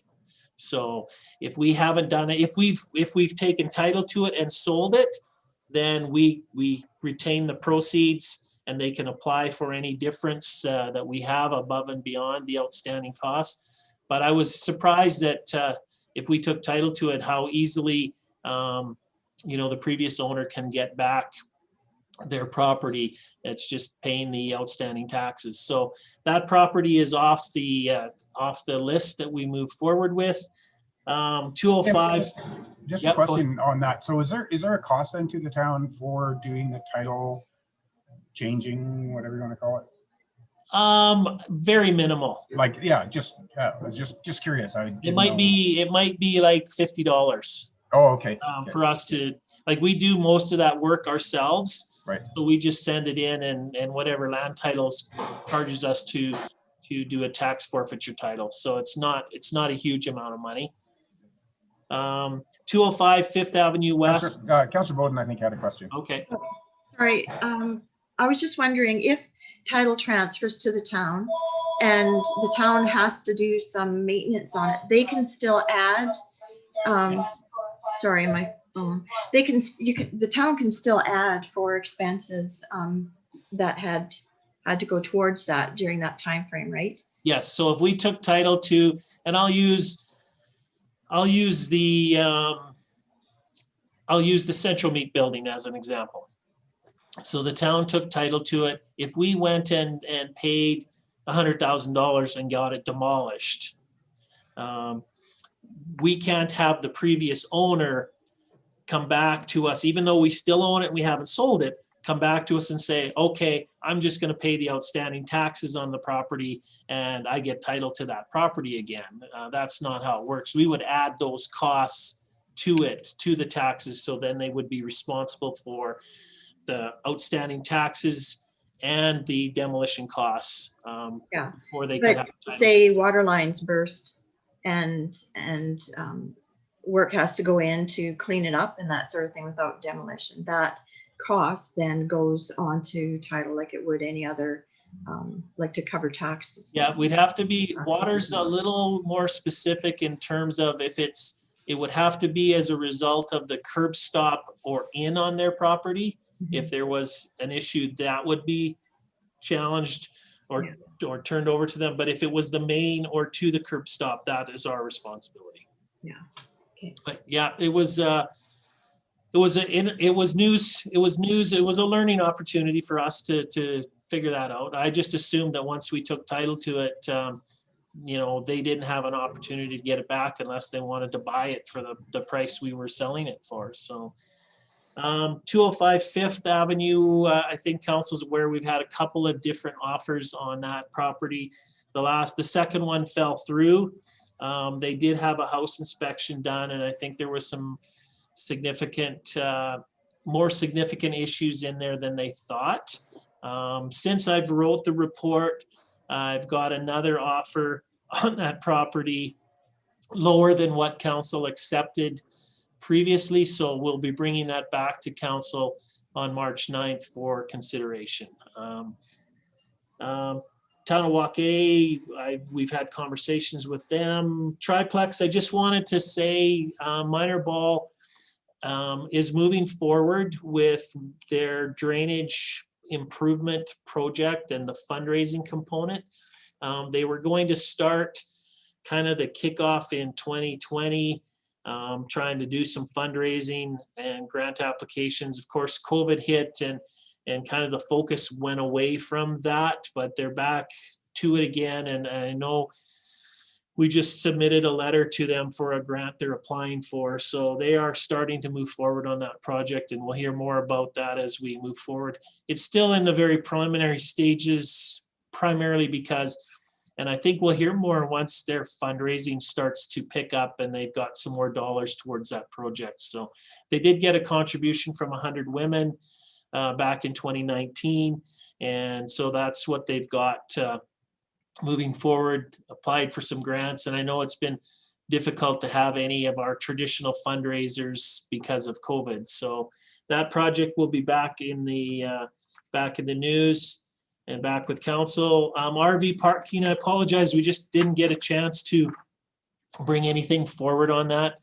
It is not a black and white clear issue, and so we go back and forth with different options. So we will intend to, at our March 24th council info meeting, have that information for you, and we can move forward with some more discussions, questions in regards to it. And I think the last thing I just wanted to remind everybody, so the community leaders presentation meeting tomorrow night with PLRD. I sent you the agenda, which I believe when you cover the link and click on the bottom of the attachment would be what gets you in. If that doesn't work for you tomorrow night, I don't know how to solve your problem, but I believe it looks like that's what will work. So Yeah, you have to open it with Adobe first. Okay. For the hyperlink to work, you have to, because I tried that. It doesn't work right within the email. But if you open that document You have in to open the attachment. Adobe, that's the way I got it to work on mine. Now it may be different for others, but Okay. if you open that document in preview on a Mac or in Adobe Reader, then you can click on it. Yeah, it'll be an interesting virtual meeting because I'm estimating there could be 75 to 100 people on which Zoom meetings, and these meetings are great with 15 or 20 or so, but when you get that many, it gets to be a bit of a challenge. So hopefully they can run us through it, and I'm hoping this is their intention is this is the first one, and they'll probably want to continue to do them, whether it's twice a year or 3 times a year, but I'm sure that this will just be the first one of many. So that's tomorrow night at 6:30. And I think that's all I have, Mr. Mayor, unless there's any questions. Hey, any questions? All right, just an observation. I know the government of Alberta did change their website a little bit on their stages. They have 1 to 5 stages of opening, and it's basically on COVID-19 hospitalizations is virtually what it's based on. So, and you have to maintain, once you hit a number, you have to maintain that for 3 weeks, and then they open up again. So it's a little more clear. I kind of like it because it does give you a little more direction as to what's happening. So as it sits, it looks like we will go to the next stage, whatever it is, stage 2 or whatever it is on Monday. So, and I don't know, it doesn't really change a lot of things. Stage 3 and 4 is when you start getting into the bigger changes. So that's just for information. You can check. Yeah, Mr. Mayor, I don't want to, I know hospitalization is a big factor, but I do know that, I try to listen to Dr. Hinshaw on a regular basis. And I know one of the things that she's been preaching lately has been a couple other metrics, including case counts and R values. And, like I always said, I don't know why they didn't go, if it was just based on hospitalizations, I don't know why they didn't jump from step 1 to step 2, because when we were supposed to be under 600, well, we were under 450 by that time, but I just thought, oh, maybe they'll skip right through to step 2, but no. And she even said yesterday that there will be no decision made until March 1st on step 2. So no advance notice. Carlson? Just a question. I don't listen to Hinshaw. She doesn't listen to us, so I don't give her that courtesy. But anyways, I see a bunch of municipalities that are opening up, we call it private rentals or one family rentals for their rinks and their, Centennial Place, the walking track. Are we not able to do that, or are they kind of flirting with the gray area, which I would totally support. I don't know of any repercussions they're going to do. I honestly just say open it up and wash your hands when you go in and give her. But no, you're correct, Councillor Olson. Those can happen. We maybe have to do a better job of marketing the fact that the Warwick family can rent the arena to go for a private skate.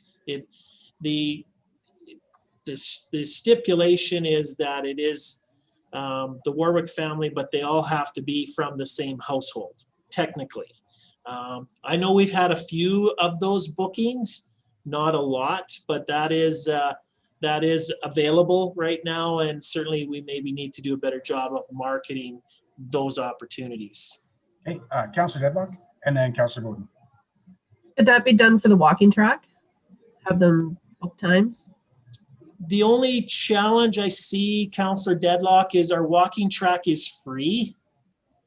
So we don't have a price to rent the walking track, but we could rent them the gymnasium space. And like Councillor Olson and his family, he could rent the gymnasium space, and they could, as a family, go and shoot hoops or play volleyball or pickleball or whatever. But could you not just book a time? Not necessarily have to rent it, but book a time for use? Yeah, well, when I say rent, but yeah, you could book a time, but there would be a fee associated with that booking. I think Councillor Deadlock Totally. speaking specifically to the walking track, though, Yeah, just the walking. as far as booking a time.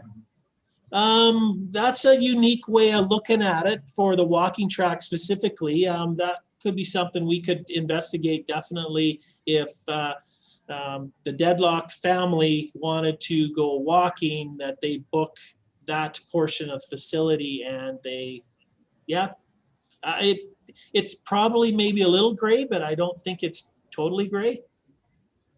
Councillor Bowden and then Councillor Olson. Yeah, I was asking about the walking track as well. I know there are some, just things are getting icy and that sort of thing. And I think there are some shut-ins that I know there's some that have had knee and hip surgery that are trying to get some miles on for their recovery and just for state of mind and that sort of thing to be able to get out and get out into the building.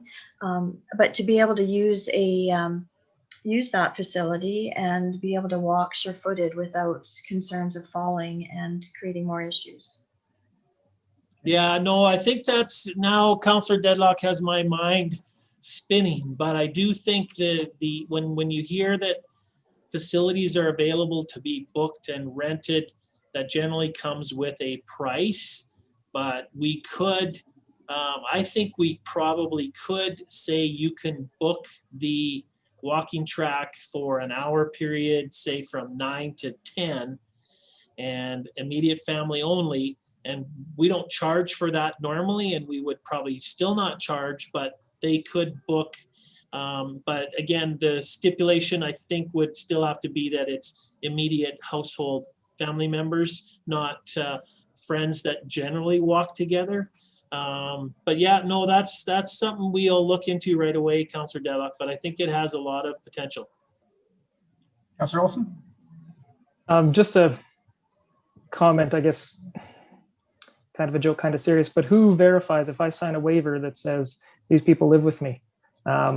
It washes the hands of administration. You know, due to pandemic times and job loss, I've got 6 families that moved in with me. We've decided to go rent the gym, rent the field house. That push needs to be there. It's just getting so ridiculous. Yeah, no, I don't disagree with you, Councillor Olson. It's, you know, I think they were hesitant to move forward in this direction, but I know they did get a lot of feedback from rural communities. And I think they basically said, okay, they were concerned, I think, from the cities that someone could say, we're all in the same family. Here, you may already know if they're in the same family. I guess the only when you say have Councillor Olson sign a waiver, if I'm working there and I know that Councillor Olson has people who are not in his immediate family, it puts that person in a bit of a moral situation that they know that Councillor Olson may be not telling the truth when he's signing that waiver. But I think we'll cross that bridge, you know, when we pass it. We certainly wouldn't tell our staff to be aggressive and it be enforcement. If somebody came in and said they're all in my immediate family, they might go, well, I don't think they are, but I'm not going to say anything and let them continue to use it. So I assume as an elected official, everyone's aware that I would never be dishonest. That just comes with it. So yeah, no, thank you for those, bringing those forward in that situation, because I think there might be some opportunity then to get some more use, you know, especially of an amenity like the walking track. So it's no different than, you know, people coming into my store not wearing a mask. Sorry, I'm not going to be a mask cop. It's not, I don't get paid enough to do that kind of stuff. So, you know, I know it's a gray area, but I'd say, you know, I honestly would say, let's push those gray areas to the extreme. I think, you know, when you look at the you know, lack of number of cases in our community, I think we're being penalized, you know, unfairly. I would say that to anybody. I think it's unfair to us to have to be in the situation we're in. That's just my personal opinion. yeah, no, thank you for those, bringing those. We'll have your back. Let's just put it that way. correct, council? I'm gonna say, yeah, okay, yeah, I think so. Some of our, yeah, Councillor Stickles on it, that's right. Okay, is that good? Are you done? I'm done. Oh, finally, okay. Any questions for Kim? No, okay, awesome, thank you for that. That takes us to 6.1. If I got the right thing, I do. Yes. Okay. I would entertain a motion that council accepts the draft development incentive policy for information and directs administration to bring the development incentive policy forward for approval at the March 9th, 2021 council meeting. Councillor Deadlock, thank you. So, Mr. Mayor, yeah, go ahead. Yeah, we've talked about this before. Just finally get it back on the table. So this is a policy that will be town specific, but Mark's going to use it region wide as part of his marketing initiatives. So it basically comprises 4 different options. So one, which we haven't necessarily had in the past, is a property tax incentive. So it's still open-ended to the fact that you know, a deferral of the property tax will only happen if the assessed value of that improvement is 50% of what the existing assessment was. So if you had a house that was assessed at $100,000, for them to get a tax deferral on it, they would have to have the assessed value increased by a minimum of $50,000. And at that point, the tax deferral could kick in, and it is open-ended in terms of if it's for 1 year, 2 years, 3 years, that can be decided on as we move forward. Generally, that's new assessment, so it's not a cost to us, it's new assessment that would be brought in that we could deal with. So property tax is one component of it. Infrastructure improvement incentive. So as council's aware, we've been dealing with those on a one-off, and these will still have to come back to council for approval. But if we have a developer who is interested in developing on a piece of property and they want a contribution of some sort, whether it's to do with municipal servicing, road network, etc., that council will then have the opportunity to consider it. It's basically putting it out there that if you want to develop and you need some municipal infrastructure as part of your development, please bring that forward to councils for discussion on the merits and whether we should or not. So we've done that informally the last on a couple of projects, 3 projects in my time here, being Tim Hortons service and the 55 plus property. We've done that. So the other 2 components of this is the demolition incentive. So we do have a demolition incentive package on its own already. So that is part of this, as well as the storefront improvement, which we've had for about 3 or 4 years. We've done, we've sold out all of the dollars on the storefront improvement, I believe, over the first three or 4 years of the program. We've reduced it the last two years, I think, to $6,000 a year, but we've used the full amount.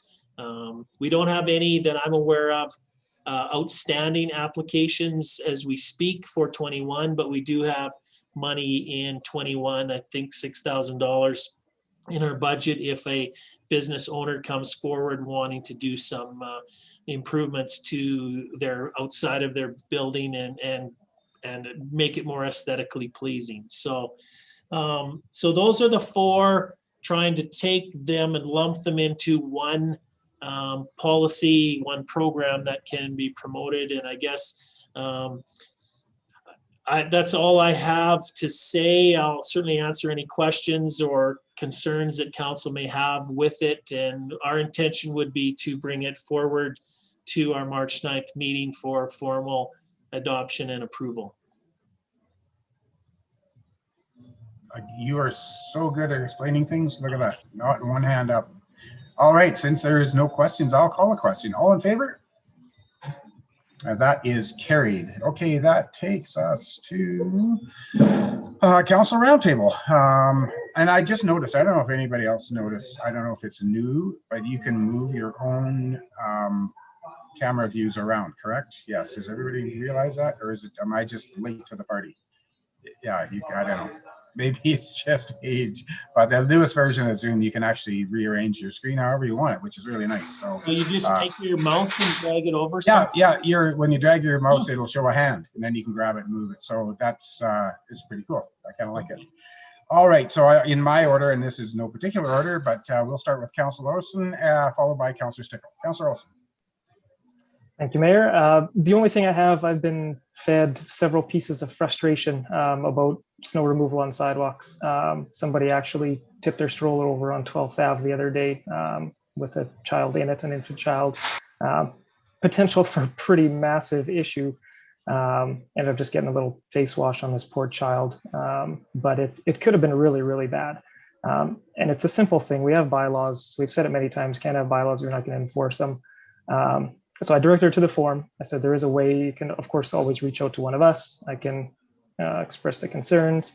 And she said, it's a lot of them. She goes for a lot of walks. You get a piece of nice weather. We take advantage of that one day. And she hates it, going out for a walk with her child, which cannot be with our live the lifestyle commitment that we want to encourage all good outdoor activity, everything. So the form is too big, honestly. It's not convenient. You're walking with your phone. I guess this would be something for Lori. I'd love it if it was just a 3-form thing that you can do from your phone. Put your name, the address, the issue, send it, and it hits Adrian's mailbox. And more of a commitment to actually check on these things would be real easy. So I'd encourage, I wish he was here, I'd encourage him to do a pass through the North Subdivision after 35 years of existence. I'm trying to get rid of the habit of the new subdivision. So the North Subdivision and 2 or 3 there, because there is a lot. And it's not just the 1/4 inch of snow we had the other day. So if there's any snow on there, I really hope he has the ability to look at it, see it's there, phone the local contractor, get them to clean it, bill the property owner. Because now it's getting pretty wild and it needs to be dealt with in a lot of places in town. Exactly. Before I get to Lori, I've had another member, a couple of people from town saying there's properties that have not been shoveled all year long. So, just so Lori, I'll just turn that over to you. I took a bad fall earlier this year. In fact, went up to the hospital because I was quite worried about myself. And so part of the problem in the new subdivision is that they're all front garages. And so they drive out across the sidewalk. And that's what happened to me, where I slipped. Actually, I slipped in an alleyway, but it's the same idea as the front garages. So I don't know what our bylaw actually says when you have a front garage and a sidewalk. I don't have a sidewalk, so it's not an issue for me. But where you do have a front garage and a sidewalk, I would think that is your responsibility. If you're out doing your sidewalk, you should clear your garage as well, because you're the only one coming and going from it. But I know walking, it was huge this winter when I was trying to walk. It's almost impossible and frustrating because you can't go to the track. And so you try to find a bare street to walk in. And it's certainly not, you're right, a lifestyle thing. I thought you were going to talk about how awesome you're going to be at the technology and get that set up right away for. Yeah, it could be done. Yeah. No problem. Okay, thank you. Yeah, I would, yeah, if there's some way, and I know forms, people will look at a form and just forget it. It's not even worth my time. And then the problem is solved, and then everybody looks like you're not doing anything. And that's, that's not live the lifestyle. I mean, that's what we're trying to attain, and yeah. I think make it as easy as possible. Go ahead, Kim. So, yeah, I just want to comment on that. So I know that we've had the contractor out recently and done a few sidewalks. Whether we've done all of them, that I don't know, but I'm not a big form guy either. At the end of the day, if you're talking to anybody and somebody has an issue with a sidewalk, have them phone the office. It's as simple as that. Have them phone the office and say, the sidewalk at 215 12th Avenue West hasn't been shoveled. Then, as far as I'm concerned, we have an obligation to then put a notice on that person's door and if they don't do it right away, it's a little bit different than an unsightly yard property. Our bylaw says that you are responsible to have the snow removed within 24 hours following a snowfall. One of the challenges we have up on 12th Avenue, and it's no excuse, one of the challenges we have up on 12th Avenue is it's not even necessarily a snowfall, it's a wind that's coming across there and does create some issues. But we also have some very irresponsible property owners on sections on 12th too, that certainly I will have this discussion with Adrian, and we will deal with those. We will deal with those right away. But I wasn't aware. I haven't been up on 12th, but I know that it has been blowing in a few times here this winter with some of those high winds we've had. And sometimes when it gets like that, people are irresponsible and you say, "Oh, I'm not going to bother. Nobody walks up here. I'm not going to bother." I don't think they realize the amount of people who walk. So certainly that's my message is, if Mayor Warwick gets someone who's complaining to him about a specific sidewalk, either Mayor Warwick can let me know, or either Mayor Warwick can tell them to let us know. And my expectation is we will investigate to make sure that it is an accurate claim. And if it is an accurate claim, we'll deal with it. So I generally pass it back and have them phone the town office. Councillor Bowden? If somebody does fall and due to neglected sidewalks and they get seriously injured, is the town liable? I would think we may have some liability in it. Obviously, we're going to be the biggest fish in the. Well, I think if there's a bylaw and it's not being enforced, that's right. I would think the town would definitely be liable for that. So all the more reason to get them cleared and be on top of it. So there would be some. There definitely, I think, would be some liability on the town's behalf. Maybe not 100%. Even though there's a bylaw, there's still that bylaw says the onus is on the property owner to remove the snow. But if someone was injured enough that they wanted to sue, they're going to sue everybody who may have any ability to be involved in a claim, which would include us. They get a lawyer. The lawyer is going after the municipality as well as all the more reason to get it cleared. Yeah. Okay. Okay. Any further questions for Councillor Olson? Go ahead. Yeah. Just one. I understand Director Moll isn't going to go over every property and inspect them every day. But in your comment for the forms, Kim, I'm not saying there's a generational gap between us, but I'm far more willing to enter 3 fields on my phone than I am to make a phone call. And I think the bulk of people walking are. And I just think let's come in a bylaw officer. If he gets 15 a day, he gets 15 a day and goes, looks at them and then makes a phone call and gets them clean. Because right now we know we haven't had snow. So if there's anything on sidewalk, it should be cleaned and billed. Yeah, no, and there probably is a generational difference between Councillor Olson and myself. So it's called instant gratification, and that's what we're looking at, and that's fine. I'm okay with that too. But good point, Carl. Thank you. Any questions for Carl? Okay, Councillor Stickle, and then Councillor Campion. You're unmuted. Oh, okay. I really don't have anything to say except agreeing with Kyle. I mean, I've had a couple people complain and tell them to phone the town office, and their comment is, what the hell good is that going to do? So that's the comment that I hear. Well, I guess my opinion of that is, I think we would deal with it.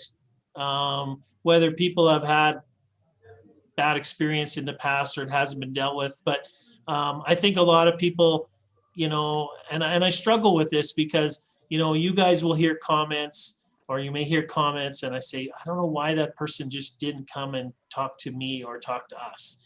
But they just, whether they don't want to be confrontational or they don't want to create an issue, I don't know. From my perspective, if somebody calls in with a legitimate complaint on a sidewalk, they have every right to call in, and we have every right to meet that obligation. So tell them to encourage them to, if they're going to be, what the hell would that do? Say, hey, use you as an example. Say, Well, I'm doing a test. I want you to call them and see how they respond. I want to know how the office responds to these complaints, and maybe that will encourage them to do that. So. Because I've had that comment too, Councillor Stickle. Yeah. Other than that, good. Okay, any questions for Councillor Stickle? Okay, thank you. Councillor Campion, followed by Councillor Jensen. Russ, floor is yours. Yeah, I have nothing to report. Just I had a Henry Kruger meeting on the 16th and just the usual business and that. So. Director Armstrong? Could I just ask Councillor Stickle if he's aware of what the vaccination plan is for the lodge? And if anybody knows for the manor, what's happening there, if somebody's coming or if they have to book their own time and go somewhere else? For the lodge, it's first week of March. Everybody's going to be eligible. I think it's the end of this week is in Oyen, and the first part of next week is in Concert, and then it's Hannah's turn. We're the last on the list to get vaccinated. So. Councillor Deadlock? The website where you were supposed to, if you were a senior, go and sign up this morning crashed right at 8 o'clock. We were trying to get my father-in-law in. So I don't know if they would be able to book themselves. Not sure how that's going to work. Awesome. Thank you. Good question. Good comment. Any questions for Councillor Campion? Okay, thank you for that. That takes us to Councillor Jensen, followed by Councillor Deadlock. Councillor Jensen. I haven't had a whole lot going on.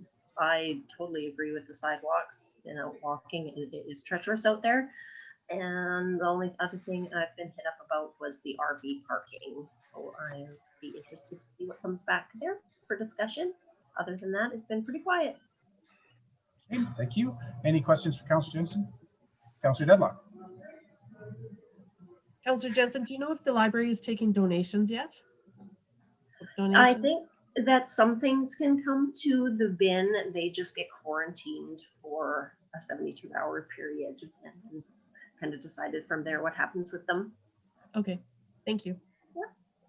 I know I would suspect that the library is extremely disappointed in where the libraries sit in the next steps of reopening, because it's 2 steps away from where we're at right now. I would suspect you're probably quite disappointed in that. I am.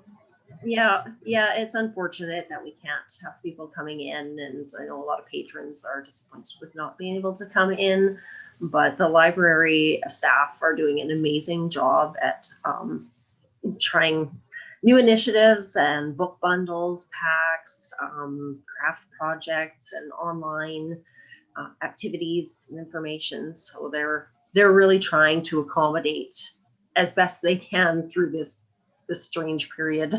Yeah. Good. Thank you for that. Thank you for the report. Thank you. Councillor Deadlock, then Councillor Bowden. Councillor Deadlock. I don't have a whole lot to add. Everything's running as scheduled. All of the boards I'm on are just clicking away. That's it. Any questions for Councillor Deadlock? Okay, thank you for that. Councillor Bowden. I don't have anything. I have had a few Zoom meetings. What about taking a picture of the sidewalk and emailing it to Adrian?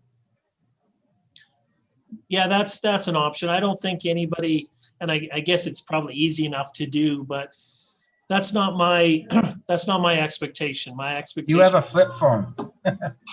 No, I'm not that old. No, I know. But my expectation is if somebody calls the office with a sidewalk issue, that it is a legitimate issue and we will go investigate. When we do our process, we do take pictures of the sidewalks before and after as part of, if someone comes back and says, well, my sidewalk didn't need to be done, we have that evidence. So, but yeah, a picture's fine. But for me, a phone call is just as good with the address, and we need to deal with it from that point. Okay. Councillor Wilson, do you have a comment? Yes, sorry to take this over here, Sandra, but a question for Kim. What's your expected response? Because I know that one on 12th Ave is bad. I looked at it myself. It needs to be done.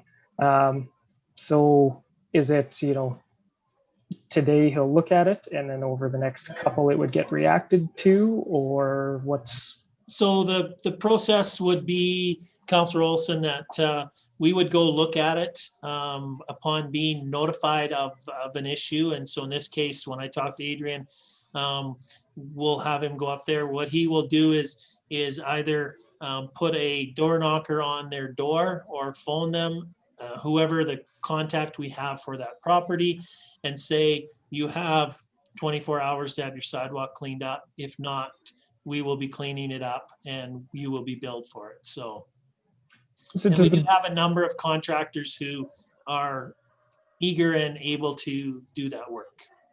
Does the bylaw say they get a warning, or does the bylaw simply say you got 24 hours and if not, you pay for it?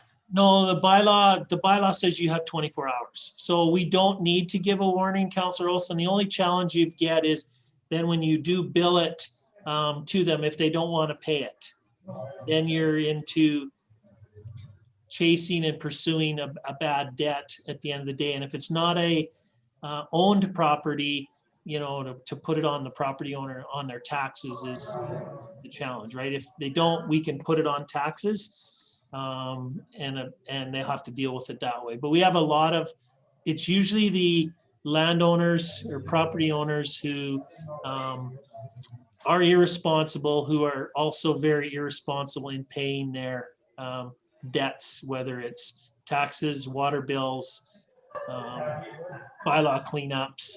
They're all challenging in all those areas. So. Yeah, but no, it should be done right away. Yeah, and my thought on that, the people that are walking on it are paying taxes and expecting that too. Yeah, I don't see the person that fell or, Lori being very delinquent on their taxes. They have the same expectation to enjoy that. So that's our commitment anyways. Yep, no, I agree. Yeah, Okay, back to the previous scheduled program. Councillor Bowden. Okay. I think I've interrupted enough people in my heyday, so no worries. It's all a concern with everybody. And I would just like to thank you for allowing Vicki Newmeyer to come in and do a presentation to council. I think it was nice to get reconnected with her, and since we are part of their community or their board, that it's always nice to reconnect. So thank you very much. That's all I have. Any questions for Councillor Bowden? Okay, thank you for that. For me, it's been really quiet. I haven't really done a whole heck of a lot. I did do another interview with somebody. I can't remember. You'll hear about it at our next regular council meeting. But other than that, it's been really quiet for me. I just kind of prepared for tomorrow night with the LRT meeting that we're having. So that'll be interesting to see. Is there any questions for me? Councillor Bowden. Do you have construction going on in your shop? Like my store? Yeah. No. Oh, okay. I just wondered if you were doing renos or something. Oh, we're just painting some cabinets. Yeah. Yeah. We got with there's another store had a deal on paint, so we went there and bought some. Oh, nice. I'm just kidding. No, we're doing just some painting. Okay. Yeah, I know that it sounded exciting. So. Yeah. No. Well, my son has some ideas. He's going to do a little bit of stuff, but you'll see that. You have to watch Facebook for that. I'm not on Facebook. Thanks. Any other questions? All right, with that, actually, that kind of ends things up for us here this morning. I do want to take a moment to acknowledge Winona. Thank you so much for sitting in. I guess we'll see at our next council meeting when we approve the meeting minutes from this meeting how well you did, but I'm sure it'll be very thorough and concise. Thank you so much, and we look forward to having you at our next meeting, so I'll run this way. All right, with that, I'll declare this meeting adjourned at 10:47. Great job, folks. Good discussion as always. And we will see you in just about not quite 2 weeks' time, I guess it is.